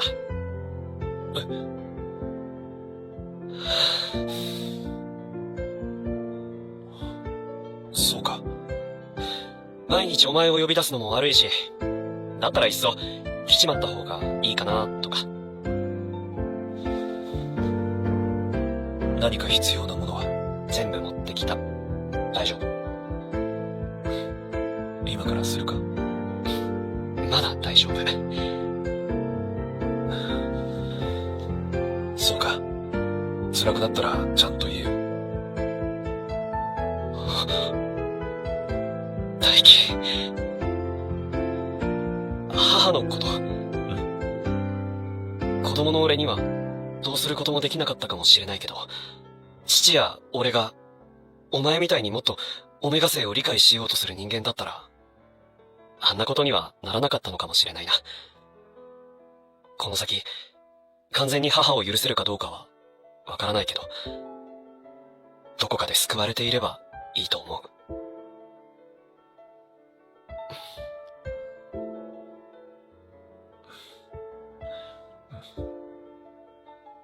大輝、ありがとう。愛してる。俺も愛してる。せーの、アンジェンテ。アンジェンテは好きが見つかる新しい BL ボイスコミックチャンネルです。この動画を好きと思ったら、チャンネル登録、高評価ボタンをお願いします。オメガに落ちたアルファ様は全国の書店、電子ストアで大好評発売中。動画にはないシーンやセリフもありますので、ぜひそちらもチェックしてみてくださいね。好きなものを好きなだけ。今日がちょっといい日になる。そんな時間をあなたにお届けしていきます。アンジェッテの応援よろしくお願いします。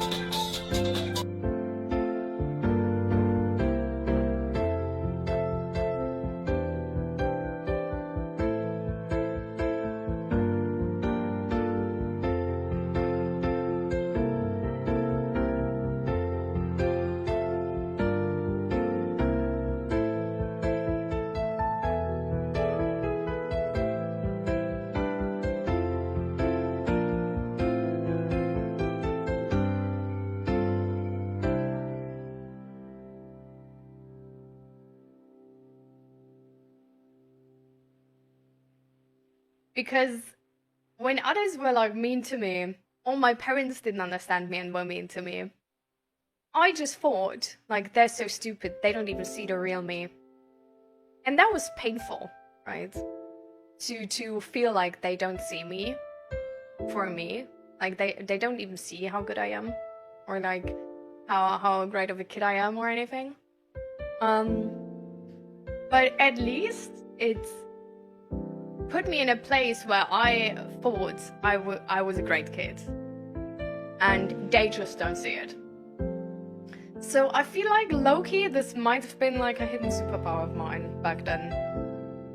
Also, I was sometimes like uncannily untouchable to mobbing. Because I was weird. So there's been like some situations where, because like kids always make like, they sort of like at our school at least, they didn't like physically mob you like by punching you or whatever. They would like verbally try to bully you, and I finally found the right word because mobbing seems so entirely off. But they try to verbally bully you, and sometimes, for example, with your last name, just making like fun of your last name, or doing like these like stupid word jokes, or like of like, or do you wanna go with me? And which was like, do you wanna be in a relationship with me? But then it was, I don't even know, there was some weird joke about this. Of like, but just like checking, like, I don't know, it was like one boy who did that. And he did it to like all the girls, and we were all like in a row, basically like running to our bus, right? So it was like, I've heard this for like 5 times already for the past 5 girls, basically. And so he would always like ask, and then he would, I don't even know, like he would say like, oh, but I don't want to with you or whatever, or would just laugh and say like, oh, but that, I didn't even mean it serious or whatever. Like something like this, I feel like. And yeah, I don't even really know, but I just know that I answered, because like all the girls were saying like no. And I think I answered like, yeah. And then he was like, wait, what? And then I say like, yeah, where to though? Like, I'm heading to the bus. Which was like the absolute like stupidest word joke I could come up with in that moment. But the funny thing is, I felt absolutely untouchable. I felt like the greatest mastermind the human wordsmiths has ever seen, you know? And like I felt with like inside of me, like I absolutely dunked on that person. I don't know if that like to the outside, to the other people actually has been like that. I doubt it. But I feel like that was also like a really hidden superpower of mine. That just like I loved my humor. I thought I'm a genius, comedy genius in those moments. And so yeah, the bullying couldn't touch me in that regard at least. Not like all of bullying, but yeah. But that was definitely yeah. I feel like hidden blessing. I don't know. But I've been confronted with this view that some people see it as like a problem in therapy recently. I would talk to you guys about it. Except somebody else wants to join the mental health check-in and do the mental health check-in. Sorry, I got something in my teeth.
of like a new thing.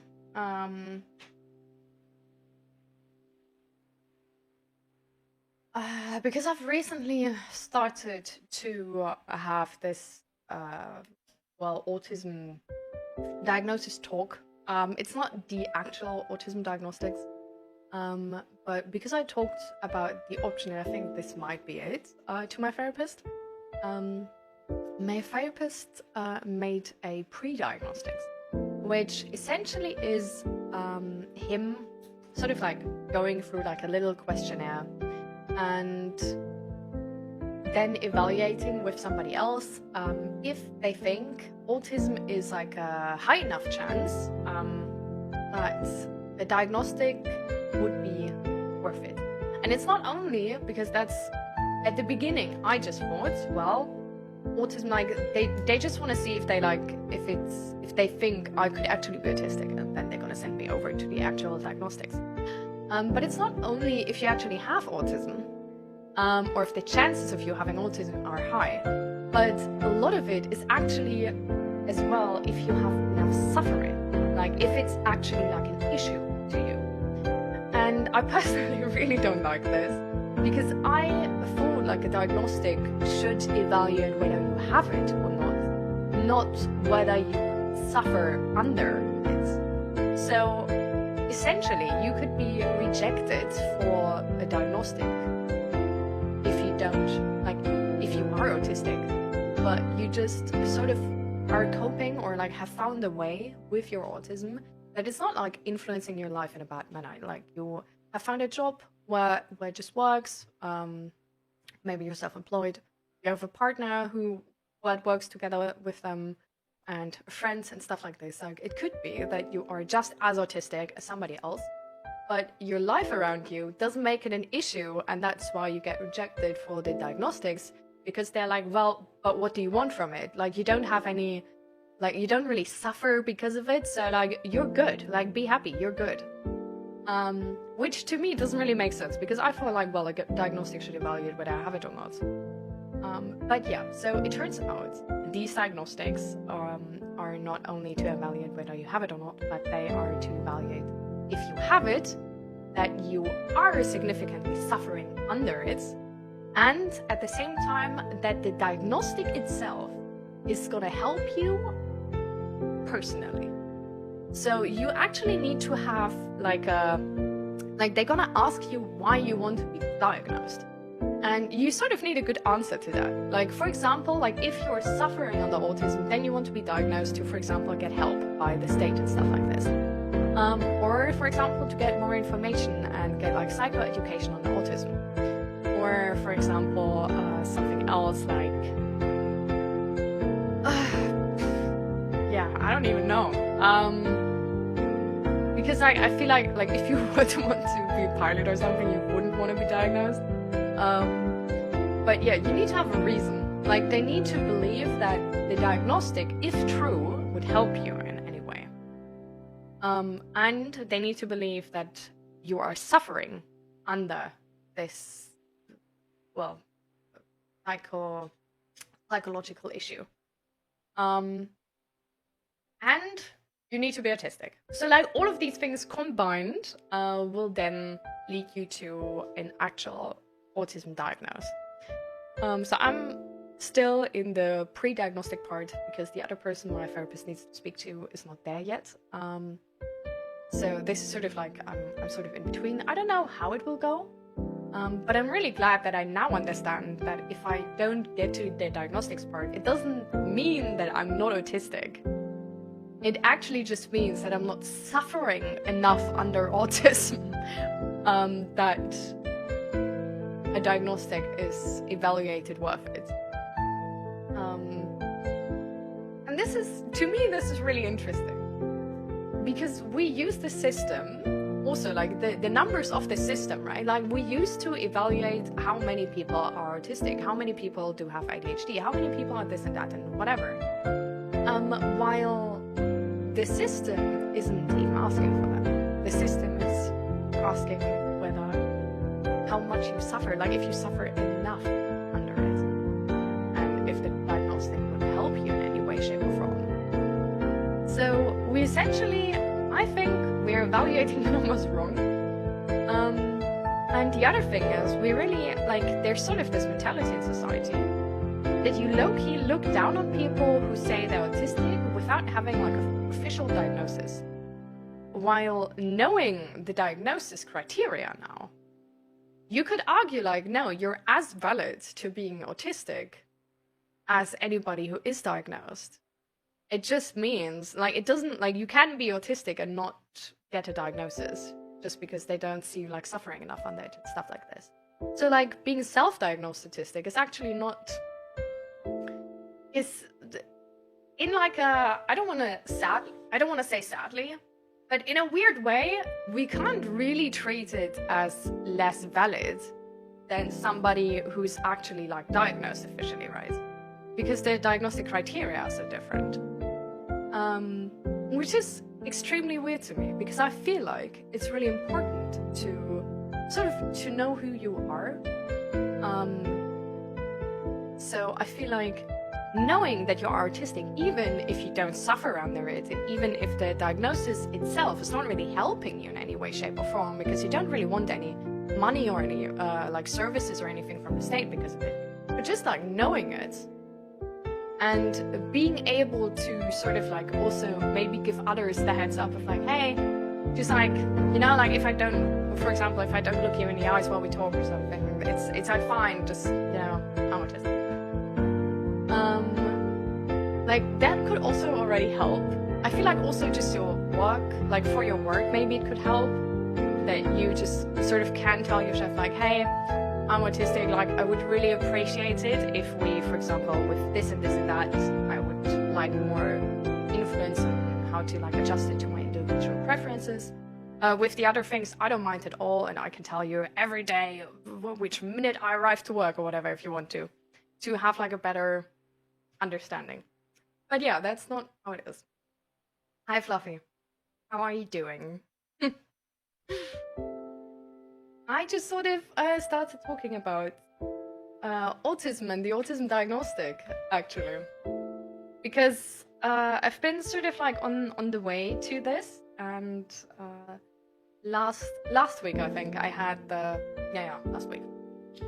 I had the diagnostic talk about autism, and the pre-diagnostic talk about autism, and I came back from it like entirely exhausted, and I was like not feeling anything for like a couple of days afterwards, because it was so emotionally exhausting and also sort of like disruptive to a certain point.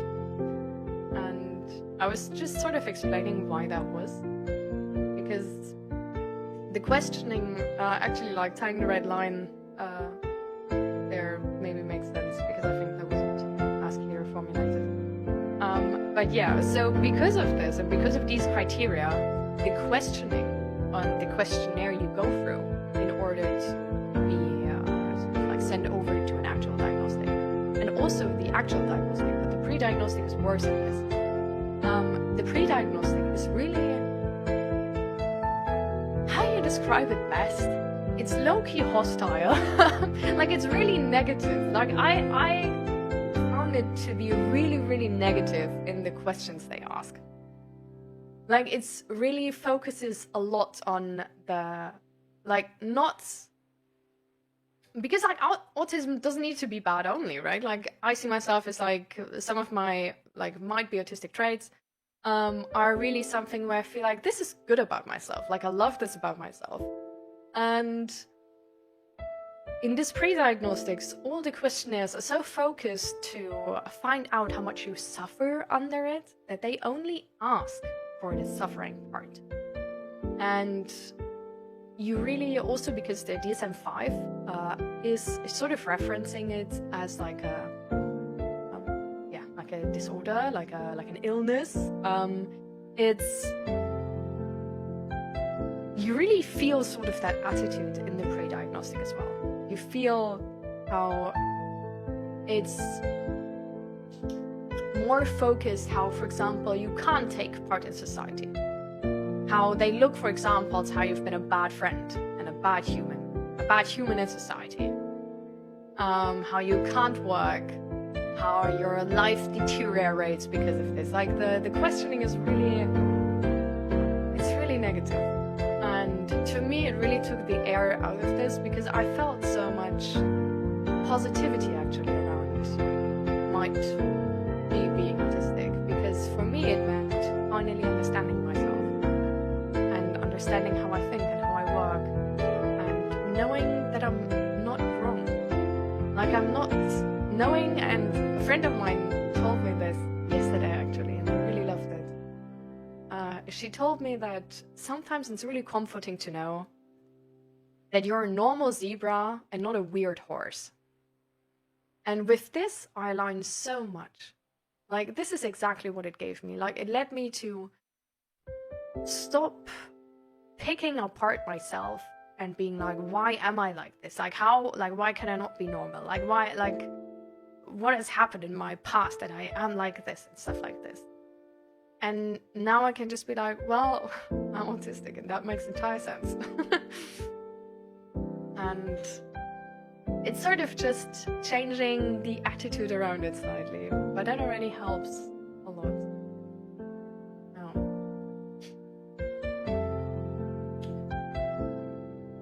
But yeah, that's sort of, so that was how the diagnostic, especially the pre-diagnostic, felt. Like it's,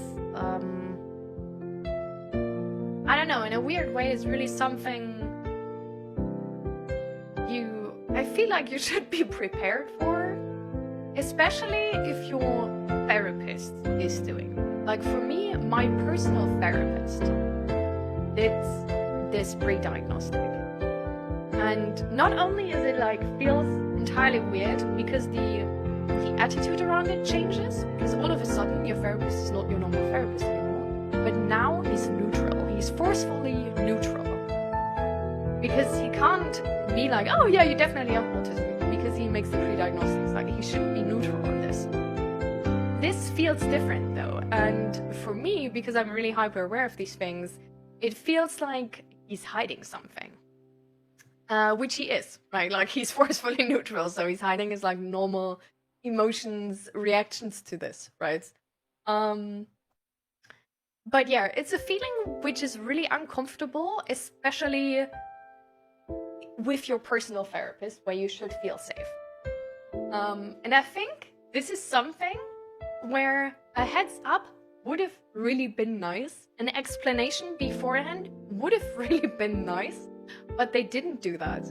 So I don't know, I just wanted to let you know that if anybody of you is ever going through like a diagnostic, and also with their personal therapist, be aware they need to be neutral. Like, the attitude is going to change. Your therapist is not going to feel like your normal therapist anymore because they aren't in that situation. They're going to be the diagnostic person rather than your therapist. And the second thing, your therapist actually doesn't hate you, but the questioning is probably just really negative, and it's like, you're the problem and tell me how much of a problem you are, because this is how the DSM-5 sort of like treats these disorders.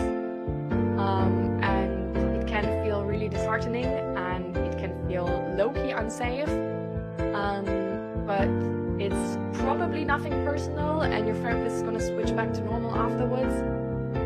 But to me, this felt really disconnecting, and it felt really off, and I'm really happy that I actually had a person which has gone through this diagnostic as well, because she's already diagnosed with autism, and who could tell me how this actually comes to be, that this is actually not a questionnaire about whether you are autistic or not, but whether you are suffering under autism enough that the state needs to finance you, and you probably will get something out of it. Like, there's like it's a different equation than if you just have autism or not. And yeah, it's probably the same for any diagnostic. I think so too. I feel like ADHD has been the same as well. But ADHD didn't feel so weird to me because I didn't have much of a connection with that, with the other, because it was at the old therapist anyway, so that was fine. But yeah, this can feel really shitty. So I feel like it's really nice to know this beforehand, because this is so, I don't know, like, I honestly, I feel like they should tell you beforehand, and I don't really know why they don't, because it doesn't really make sense to me that they don't. But yeah, this is sort of what, yeah, the diagnostic experience I have. Have you ever made any diagnostic, Fluffy? It's an autistic trait that you suffer under change environment. I don't think this, like this specifically, I don't think is an autistic trait, but just a human trait. Because you have made a connection with somebody, and then that person changes behavior, and you don't know why if you're not being told why. Now that I know why, it's like, okay, fine. I don't like it. I still think it's stupid, and that's an autistic trait. But it's like fine. But yeah, I don't. I think like any person would feel that way if their therapist all of a sudden has like a really negative attitude towards them and is forcibly like hiding something and neutral. Yeah. But I'm definitely like, I'm more aware of this, I guess, than others maybe. Like others would maybe like brush it under the carpet, where for me, I'm like, there is something, I know it, tell me now. I need to know. Don't lie to me. Because this is also, I actually don't know if this is entirely an autistic trait. I think this might be a trauma trait. Because I do think the reason why I've been, like, why I am so aware of this is probably because I'm autistic. And I'm, like, I trained to be aware of this. Because I noticed that it's important. But I think the part of wanting like a complete explanation. Like, I personally, in these moments where people change, because this happens quite often actually. This happens, for example, also just like on a regular day, right? Like there's sometimes like you feel fine, and then there's a point where you've like overdrawn the bow, and it's like, that's not a saying in English, I'm pretty sure. I'm so sorry. But where it's been like too much, you know, but you still have to get something done. And then you don't really feel like doing something. You might feel disconnected because you push down emotions, because you have to push through something and stuff like this. And it's that window. Most people change energy logically. To me, that window, if I don't have like a really transparent person in front of me, who's not really able to verbally explain what's going on, but is more avoidant and dismissive, also towards themselves, is going to try to hide that from themselves as well. Also, in that case, going to try to hide that from me in the conversation.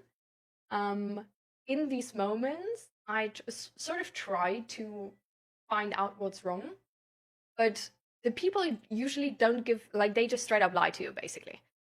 But they also lie to themselves. So it's not like viciously lying, but it's more like, I don't want this to be true, lying. Like they're not aware of it themselves. This is a really annoying situation for me because with people I know, I usually know what's going on. And I would absolutely, like, if I would let loose, if I could have everything I want, I would want an explanation, a proper scientific line out what is going on in their body. What is the reason? Am I the reason? Do I need to change? Am I expected to change? How does this change the connection between us? Is that person going to turn resentful and hostile or not? And like basically like a proper outline. And I think this is sort of like, it's combined with autism, but it's more trauma trait, I think. Yeah. Hi, welcome back, Hamsi. That was fast.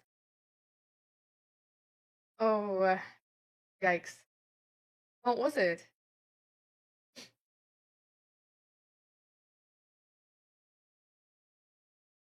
But yeah, so that's diagnostics.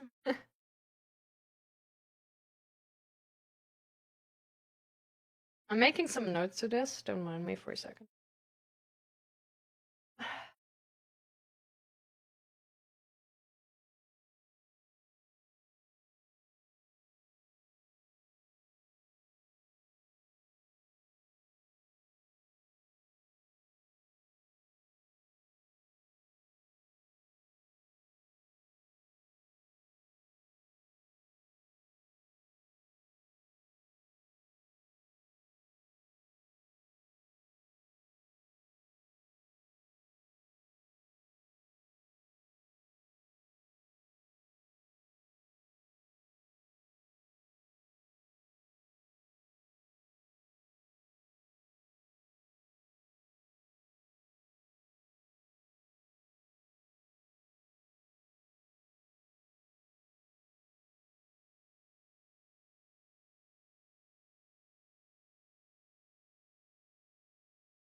Hmm. Ah, yikes. Okay, unlucky MC.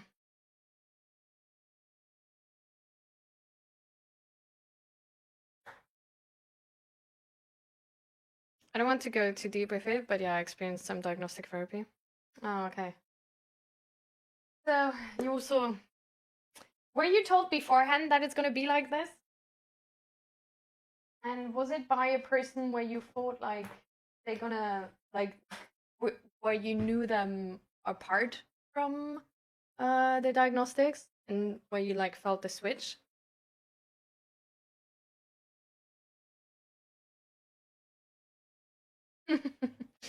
I really love how you say, like, you would therapize yourself completely with loud music while cleaning your room, even though you're clearly not fully therapized.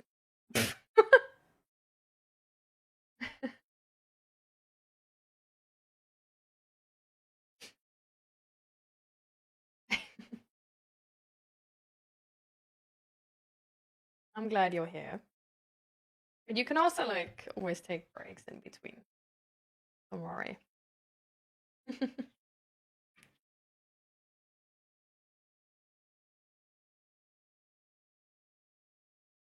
Yeah, but it blasts every bad thought out of my brain for this time. This is coping, not therapy.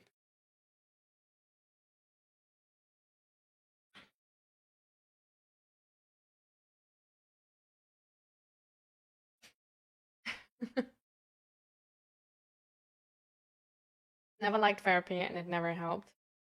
It was just uncomfortable all the way through. Oh. Okay. I'm sorry to hear that. Especially since I have, like, such a good experience with therapy. I'm just sort of sad that you didn't have that. Because I feel like for me it's, like, really something where I think, like, this is, I don't know, like, it's so nice.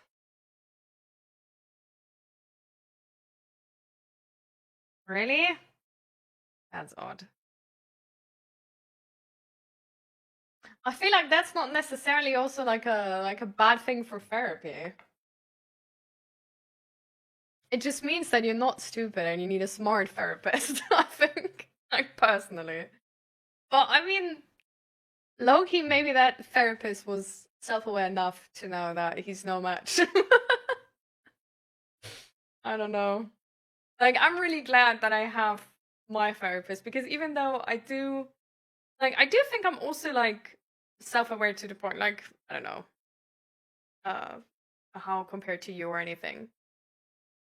But I'm definitely self-aware to some extent, and I don't know, I feel like still my therapist can help me, like, really well, especially with, like,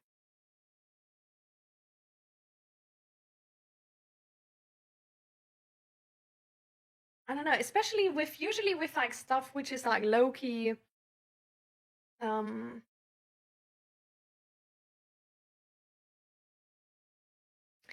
how do I phrase that?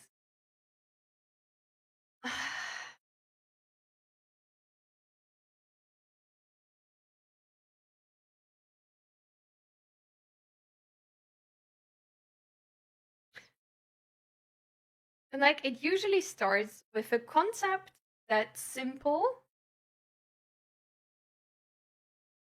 and then I, like, talk back, and then he's like, yeah, but you see the consequence, right? And then I'm like, okay, get it? I'm not able to think my way out of this. Fair.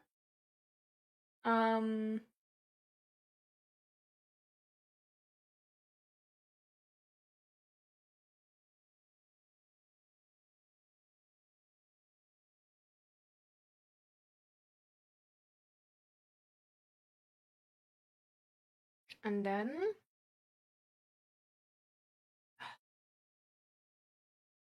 it's been so long since I had, like, proper therapy. Like, I had, like, this week I had proper therapy, but this week was more like a catching up session. And then last week was the diagnostic, and the week before was the diagnostic, and then I was in Germany, and the topic sort of like was different than our usual sessions because the whiteboard was basically not available.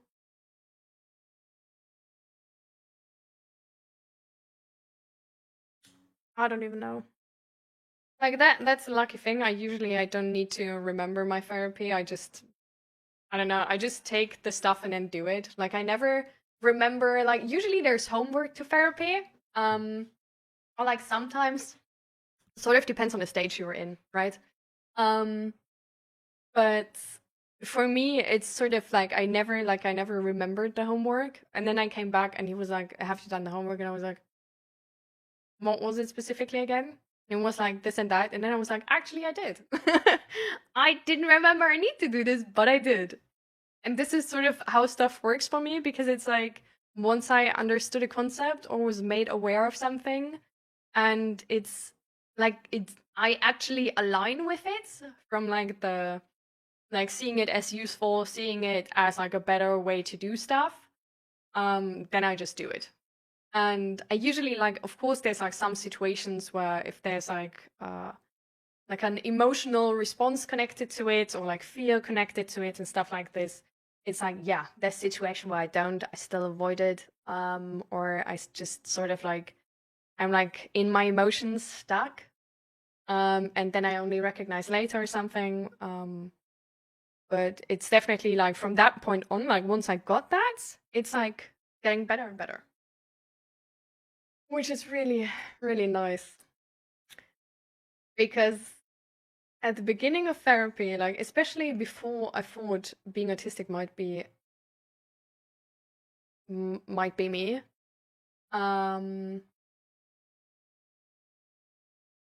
I didn't really get how to do, what to really, like I couldn't relate with all the things in therapy. And now it's sort of like, I don't know, it just sort of got better. Also really got better with my communication with my therapist.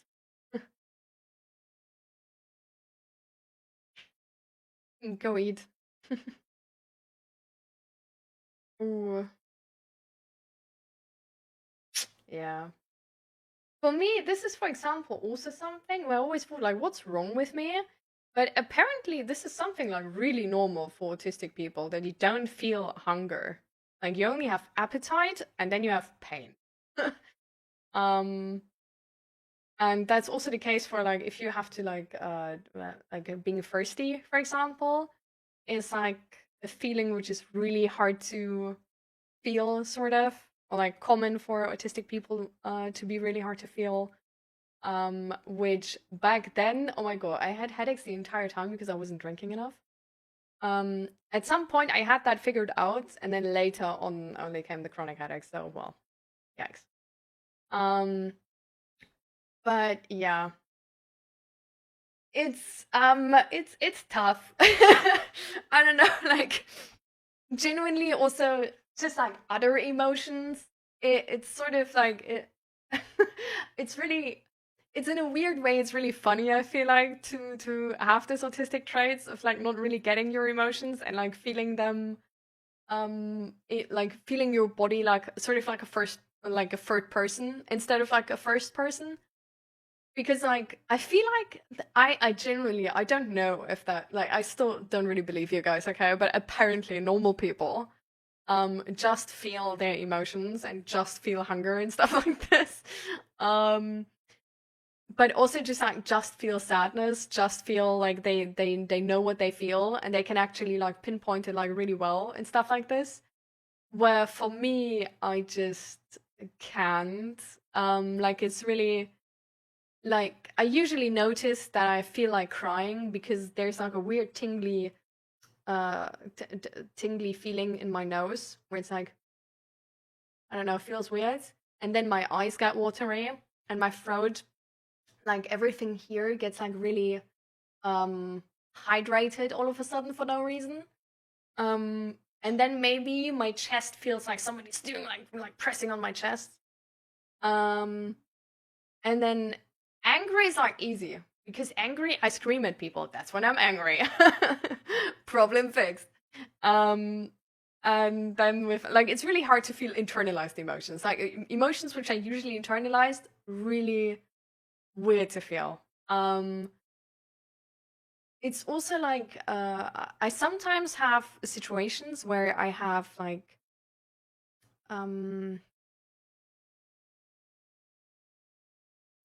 low-key like a panic attack. It's like it's usually like a discussion where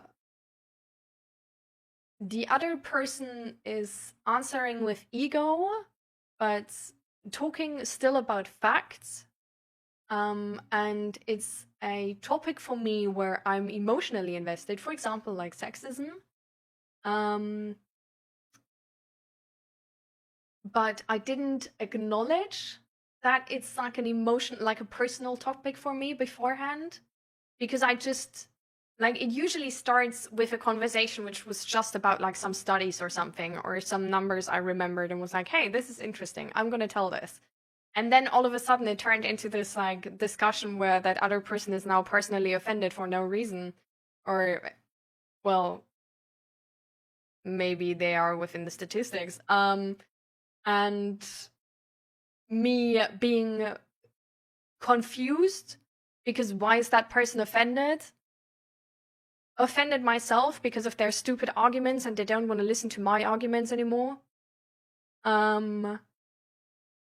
Where I know I'm right, but I'm not being listened to. And now I have to talk to a person which is talking stupid, but making it sound like they're not stupid.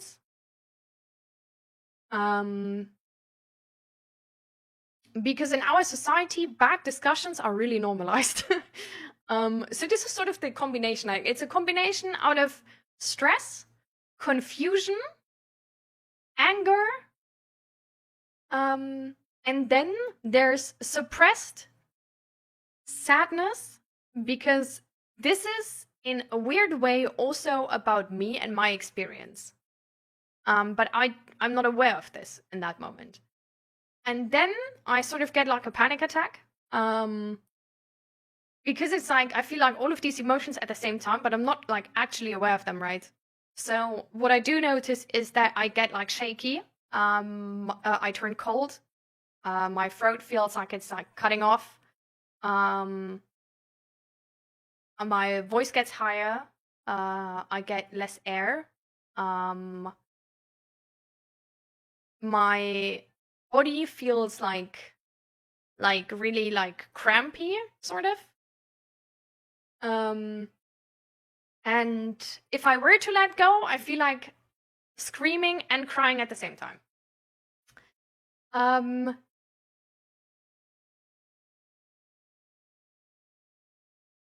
Yeah, but because I'm unaware of emotions, right? And I'm stuck in this conversation where I'm like, you're stupid. See that you're stupid. Like, you don't even make sense. Like, I don't know why you dismiss my argument stupidly. But this doesn't, like, I'm confused by the sudden stupidity of the other person, because I know that person is usually not stupid, but right now they're giving me attitude for no reason. But they're not being honest with their own feelings, because they're apparently offended, and that's why they act that way. But I don't know why they're offended, because we're talking about studies. Why are you offended? But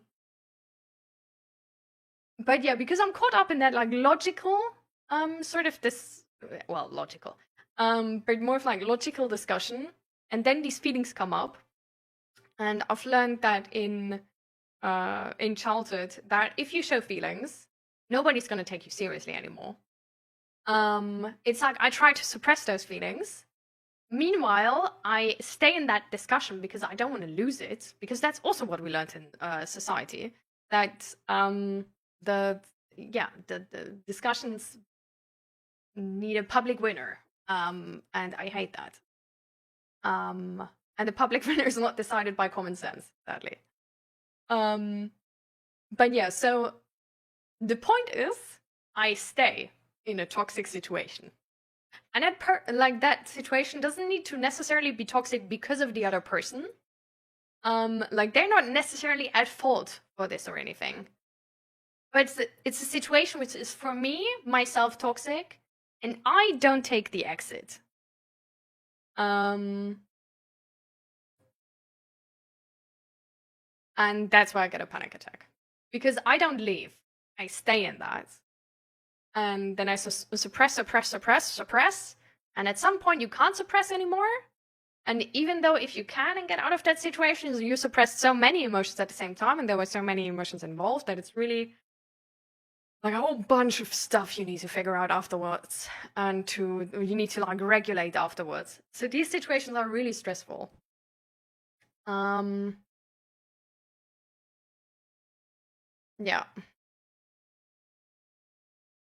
But now I sort of like I know way better. Like, I understand these, like, how these situations come to be way better. So now I'm able to, first of all, anticipate them beforehand, and second of all, sort of like collect myself before it gets bad, because I notice these emotions rising up. Well, actually, I noticed the situation first because I have really good pattern recognition. Autistic trait. So I noticed the situation and I'm like, oh, I remember. This is one of those situations where I get a panic attack. And then I like look for signals in my body. I'm like, what am I feeling? And then I'm like, panic attack signals. So then I can be like, okay, so now I take a breather, you know? I'm just, okay, I feel all of this. And I know the future of this situation. It's like, I know if I stay and I don't change how the conversation works, but if I stay in this like head-to-head type conversation, then I'm going to get a full-blown panic attack. So I'm going to diffuse this situation right here. And I know how to diffuse that situation as well, because I understand that situation properly. So I know that I usually have like suppressed emotional attachment to this situation.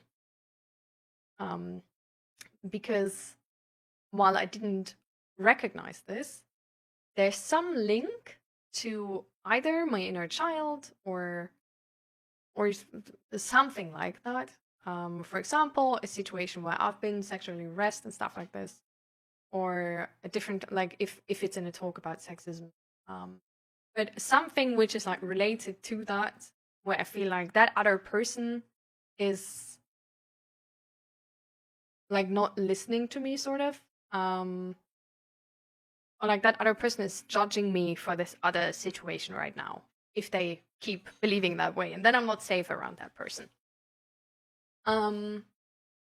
But yeah, I was able to then in these situations just sort of be like, hey, when you say it like this, it sounds to me like this and this and that, which makes me feel like this and this and that crap. And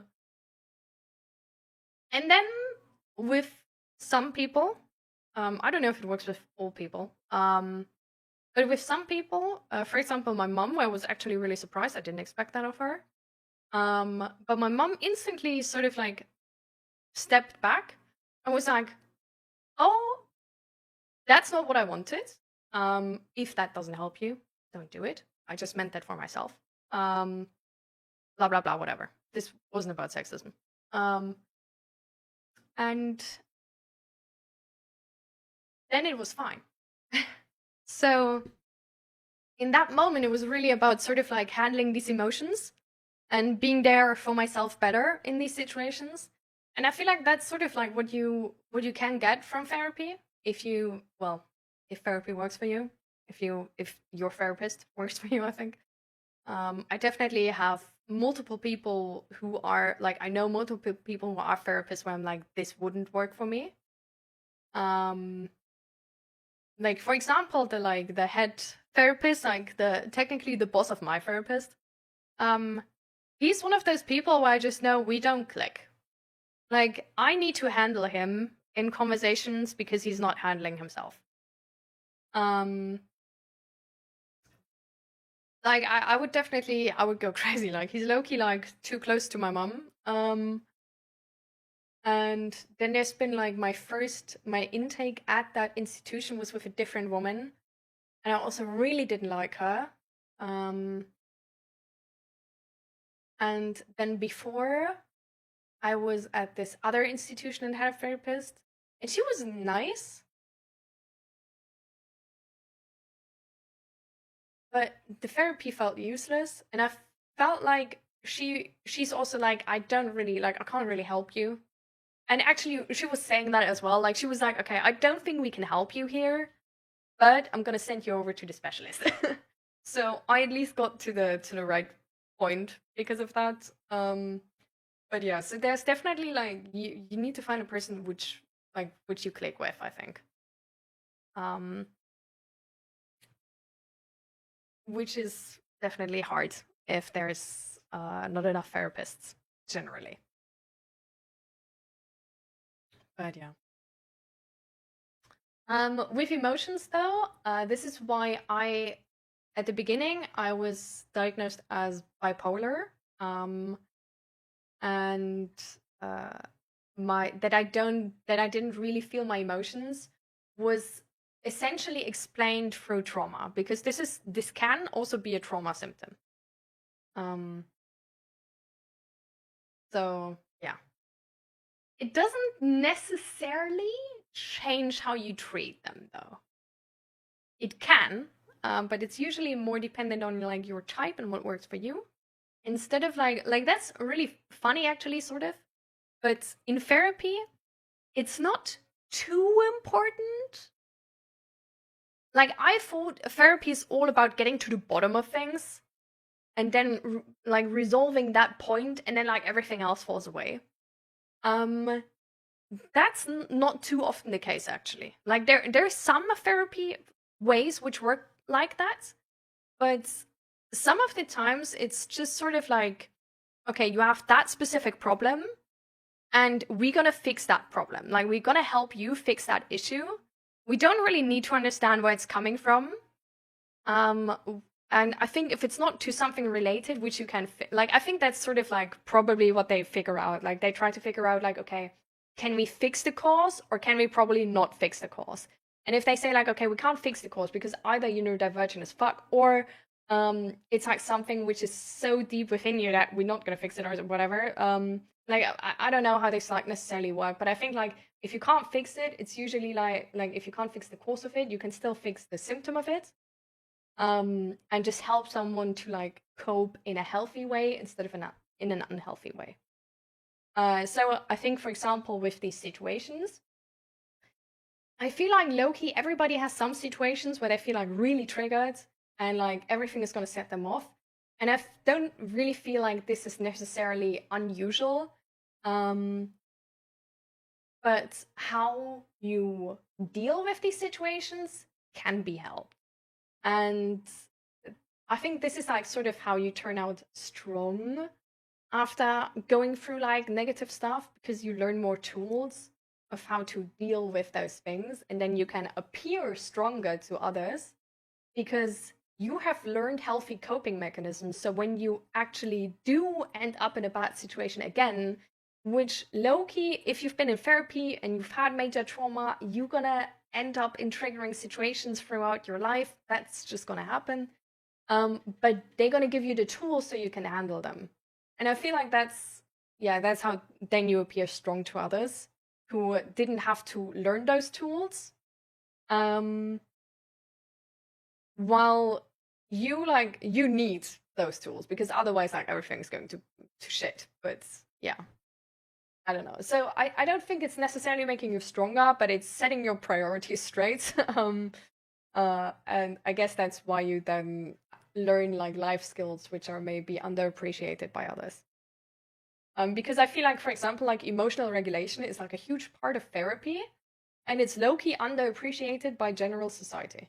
So I don't know. Or, for example, just being able to voice and sort of accurate verbally articulate what you want to say and what you feel and what you need and what you expect from others and your boundaries and all of those things, I feel like this is also something you rather learn through, like, as a person who has gone through something and has recovered from that, because you need that to recover. And then they, like, for example, see that stream and are like, oh man, she's so, like, she's really gotten strong for her trauma and stuff like this. Like, no, my trauma didn't make me strong. Me being strong, surviving that, coming back from it, that made me strong.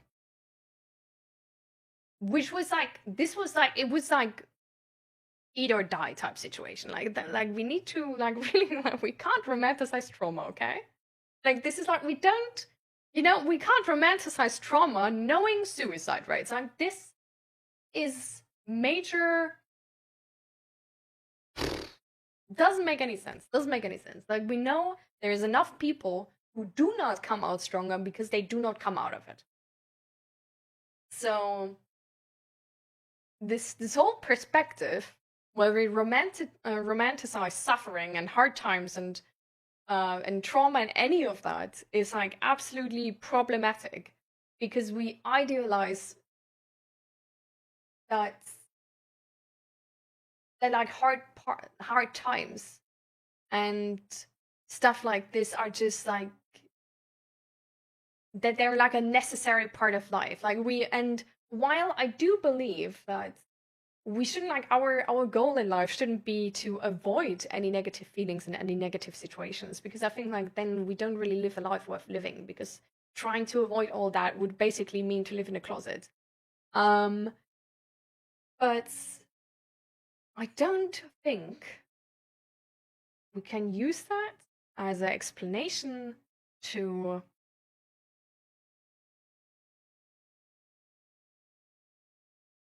make traumatizing people, treating people badly.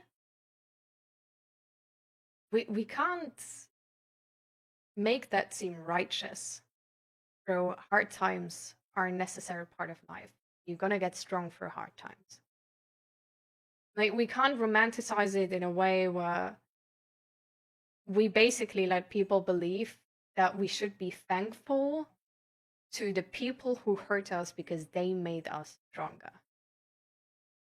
My trauma didn't make me stronger. My trauma made me nearly die. But I chose to live. I made myself strong enough to live with this.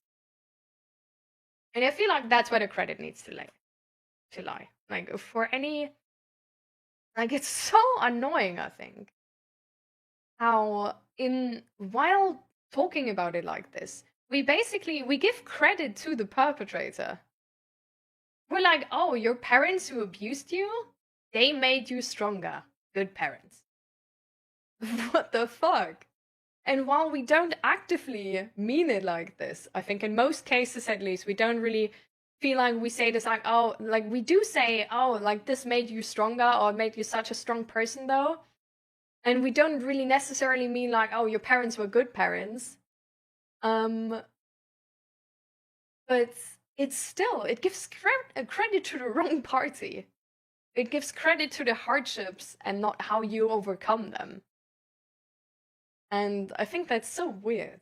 Like, it's so unreasonable, because I feel like if you see it from a third-person perspective, you can't tell me this makes sense to you. Like, I feel like a lot of things in our society, if you see it from a third-person perspective,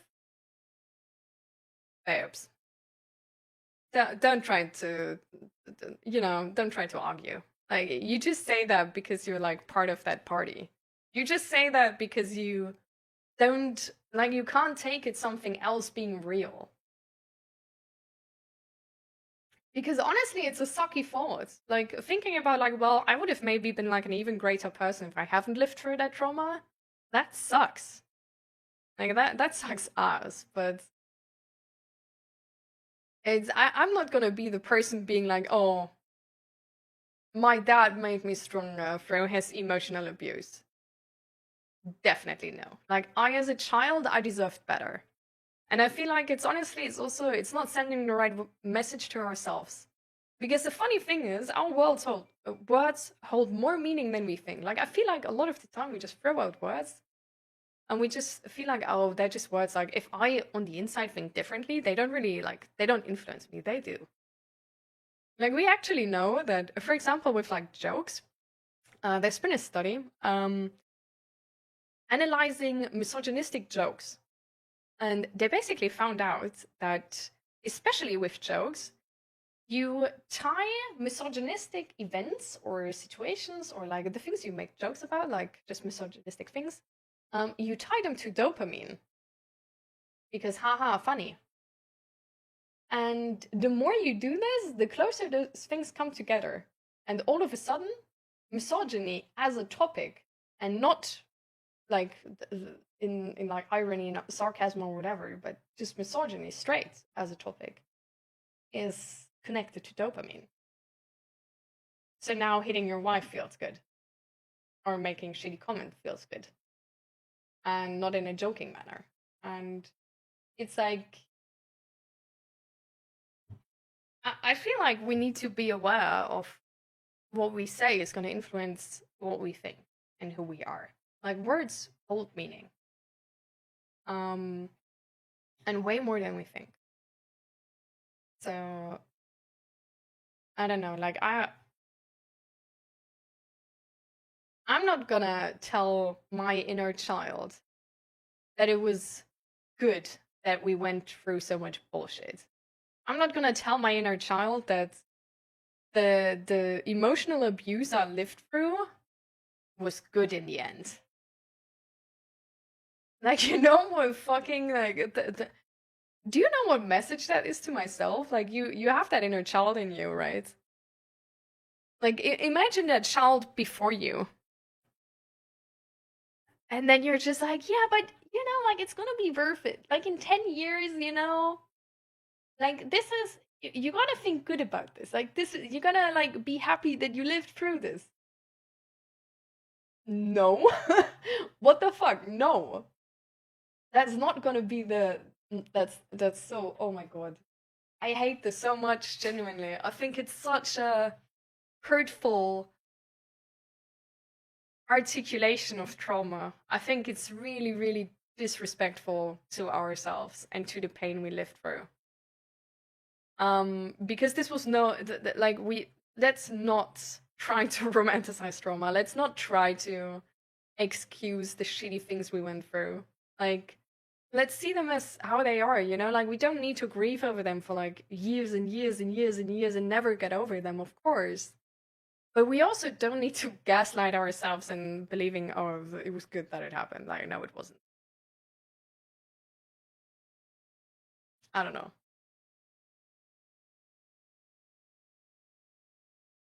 Like, it's a different question if I would like choose if I could choose now if that never happened. Because yeah, I guess I would be a different person then. And I don't know if I want to be a different person now. And I also, like, it's really hard to predict what type of different person you would be, right? And like that sounds like scary to me, to try to predict this. But I don't need to say it was like a good thing or anything. Like, I don't need to, you know, like, I can be proud of myself for working through it, but I don't need to be proud of myself for being in there. And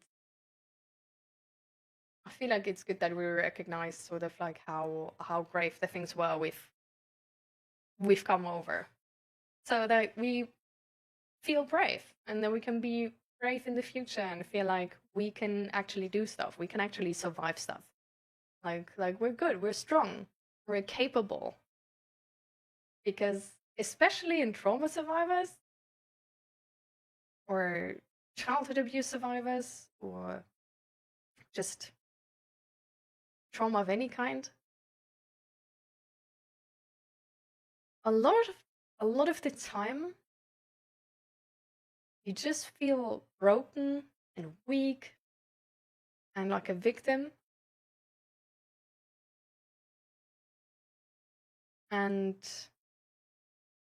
I feel like having the perspective actually that you're really strong to come out of this, would be so helpful to feel safer in your skin. It would be so helpful to feel hopeful in the future and to feel like, you know what? If I survive that, I'm gonna live a good life because nothing can take me down. And I feel like what the way more prevalent feeling is that if you live through something like this, if you live through hurtful times, that you feel actually insecure about yourself. And then you feel like, oh my god, I worry that like something happens because that's gonna take me down. Like I worry that I don't know, other people could be like this or like break my trust or whatever because it took so long for me to get out of it the last time. But you got out. There's some people who don't, you know, like there's worst cases, you know, and we don't see the worst cases. We always see like somebody who's grieving for years or whatever, and then like, oh yeah, they don't really get over it, haha. Or like that you like struggle with something from like trauma, and that it's like, oh yeah, you're still struggling, like, but you got out of it. You know, like you survived. That's the first thing. And like it could be worse. And I feel like we sort of do need to give ourselves credit for what we have achieved. And I don't know, because it only like for me, it really like with therapy, like I always felt like I also had that mindset of like I'm not necessarily weak, but I felt so fragile. Like I felt easily threatened because I thought I'm fragile. And I felt like I'm really sensitive. And like everything is like giving me a bad day and stuff like this. The funny thing is, I then had like an intake talk or like a diagnostic or whatever. I don't know anymore what it specifically was, where it was essentially evaluated how good I can regulate my emotions and how resilient I am. And I would have expected, like I was in that talk with that person, I was insecure, I was crying, I was angry, I felt all of the things, you know, like it was about the trauma, like back then, like of course, like so many emotions came up.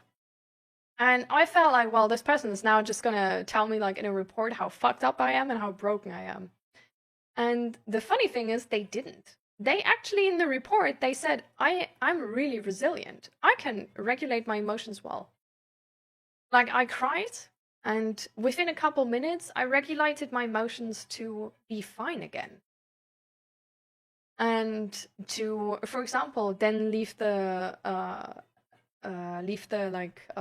hero I was in with that person and go outside and stuff like this. Like they actually saw a whole different side where I was so like that was so unexpected. But I feel like it's really like a side, like a perspective we rarely see. And I feel like it could help if we were to see our strength. Because I think we're just way too easy to see our weakness instead of our strength. But yeah.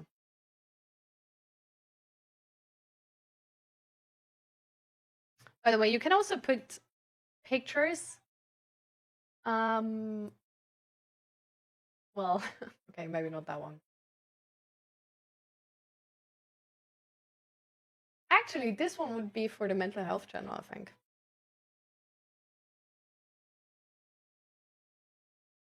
But otherwise, it can also be general. Like, you can, technically, you can post pictures in any channel in the Discord.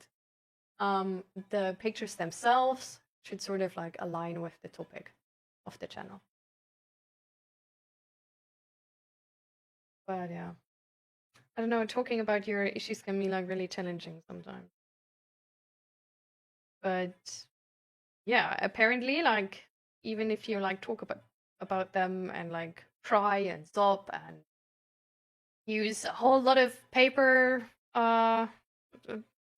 paper tissues and stuff like this, you can still be resilient, apparently. So, yeah.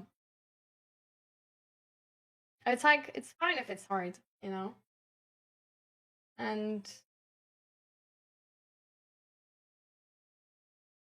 you can also write your therapist a letter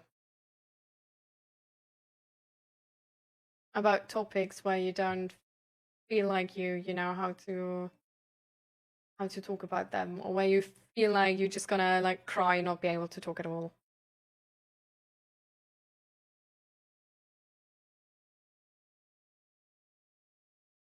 And yeah, since I cried full on sobbing.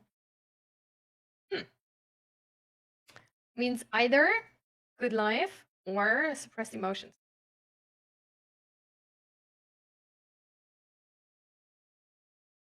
So, sort of depends if that's good or bad. What do you think about it? For me, I don't know, it wasn't long.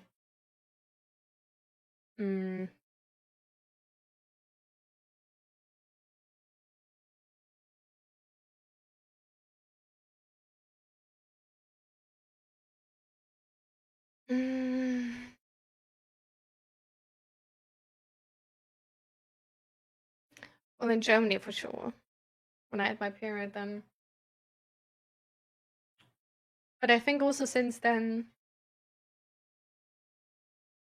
I think I just had like a day where I was like, I don't remember quite accurately, but I thought I had a day where I just felt like really overwhelmed, and then just like crying just made it better.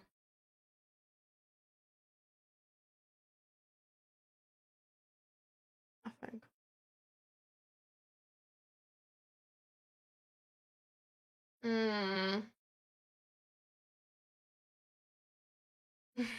Mm-hmm.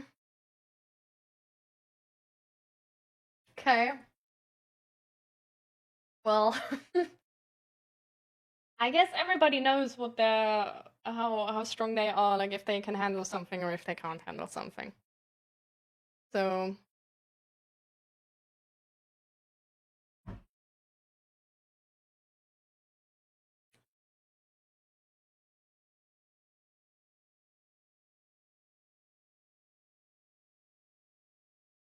for my goal of life, I just generally know that suppressing something would not really work.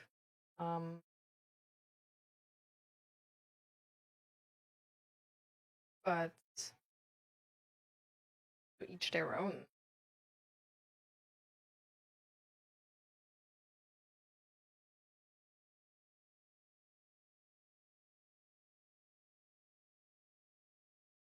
Sorry. I got absolutely derailed. I just like soft things in these situations because it's like, I don't know, I'm like low-key overwhelmed because I'm like, I don't really know what to say to this because I think everybody, it's their own choice essentially, right? And I personally, I think it's sad to suppress something. And I personally, I just know what suppressing stuff did for me, right?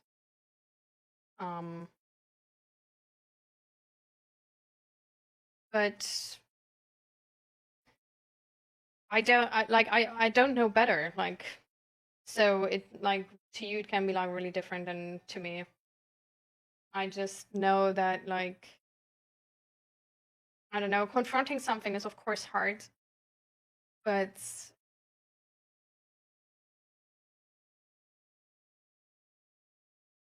I just don't, I don't know, I don't really want to encourage anyone else in the stream to just be like, oh well, but better that it's suppressed.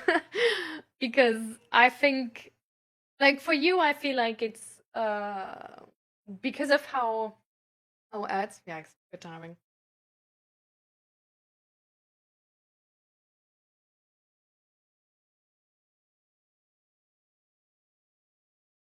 You all have ad blocker, which is like good for you, you know? I don't like judge you, but I'm just like, for me, the ad is still like for 2 minutes and 3 seconds. So it's like, how is it, huh? But good. I don't mind. To me, my ads are technically supposed to be 3 minutes. Like, that what Twitch is telling me. Like, I have the pop-up in the chat, which is telling me ad break ends in now 1 minute 40. But before, it was like 3 minutes. So, and this is technically also what I set in the settings. So, I don't know what Twitch is doing, but the settings are not aligning with what happened, like what you guys come back to me with. You know? Like, what I see, what my ads should be, and what I put in the settings is very different from that.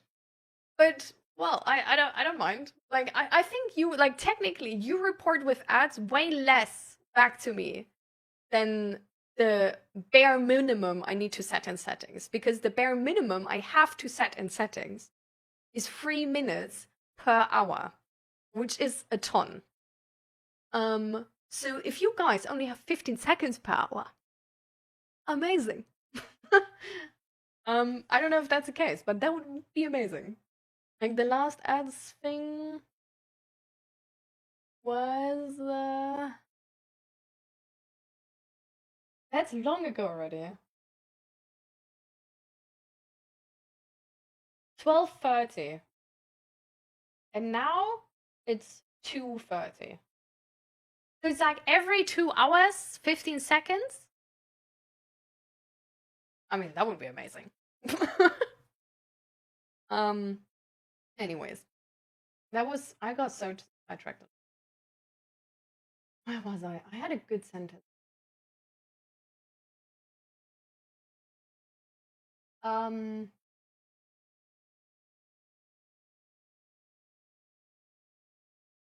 Yeah,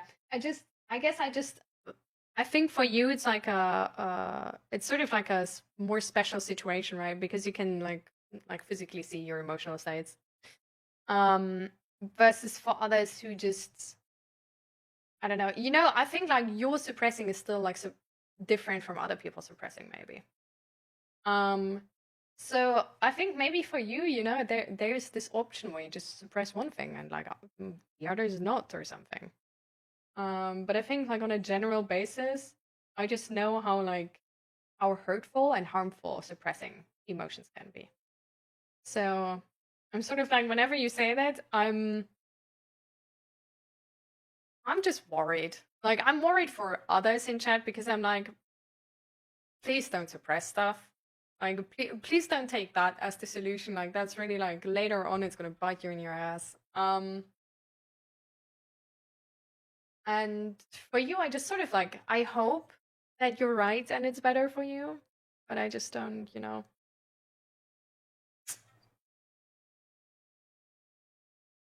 Yeah. I just hope that that's the case. And to the thing with, yeah, I guess I wouldn't want that on stream. But it's something for me to handle, and I can't see someone helping me with that. If you would want to, we could sort of like schedule a talk off stream. Like, if you would someone to talk to. Like, we can do that, you know? Like, yeah. So just sort of think about it. Like, it's definitely, of course, it's like not my preferred. Well, I don't know if I prefer it or not. The thing is just, I don't want to end up in the situations where I just like can't offer stream anymore because I have so many off-stream talks that I'm like emotionally depleted from them and then can't stream anymore. But as long as it's like, you know, it's fine. It's gonna be fine. So yeah. If you would be interested in that, consider. You can text me. So we could do that. Or not. I don't take it personal if you don't want to. Like, I get it that it can be, I don't know, just, you know, like I'm also not like a mental health professional, so I also get if you think like, well, it's not gonna be like do anything or help or whatsoever. Or I would be like, okay, but it's fine. But yeah, I don't know. Hi, Shift Walker. Thank you for the follow and welcome. How are you? How's your day so far?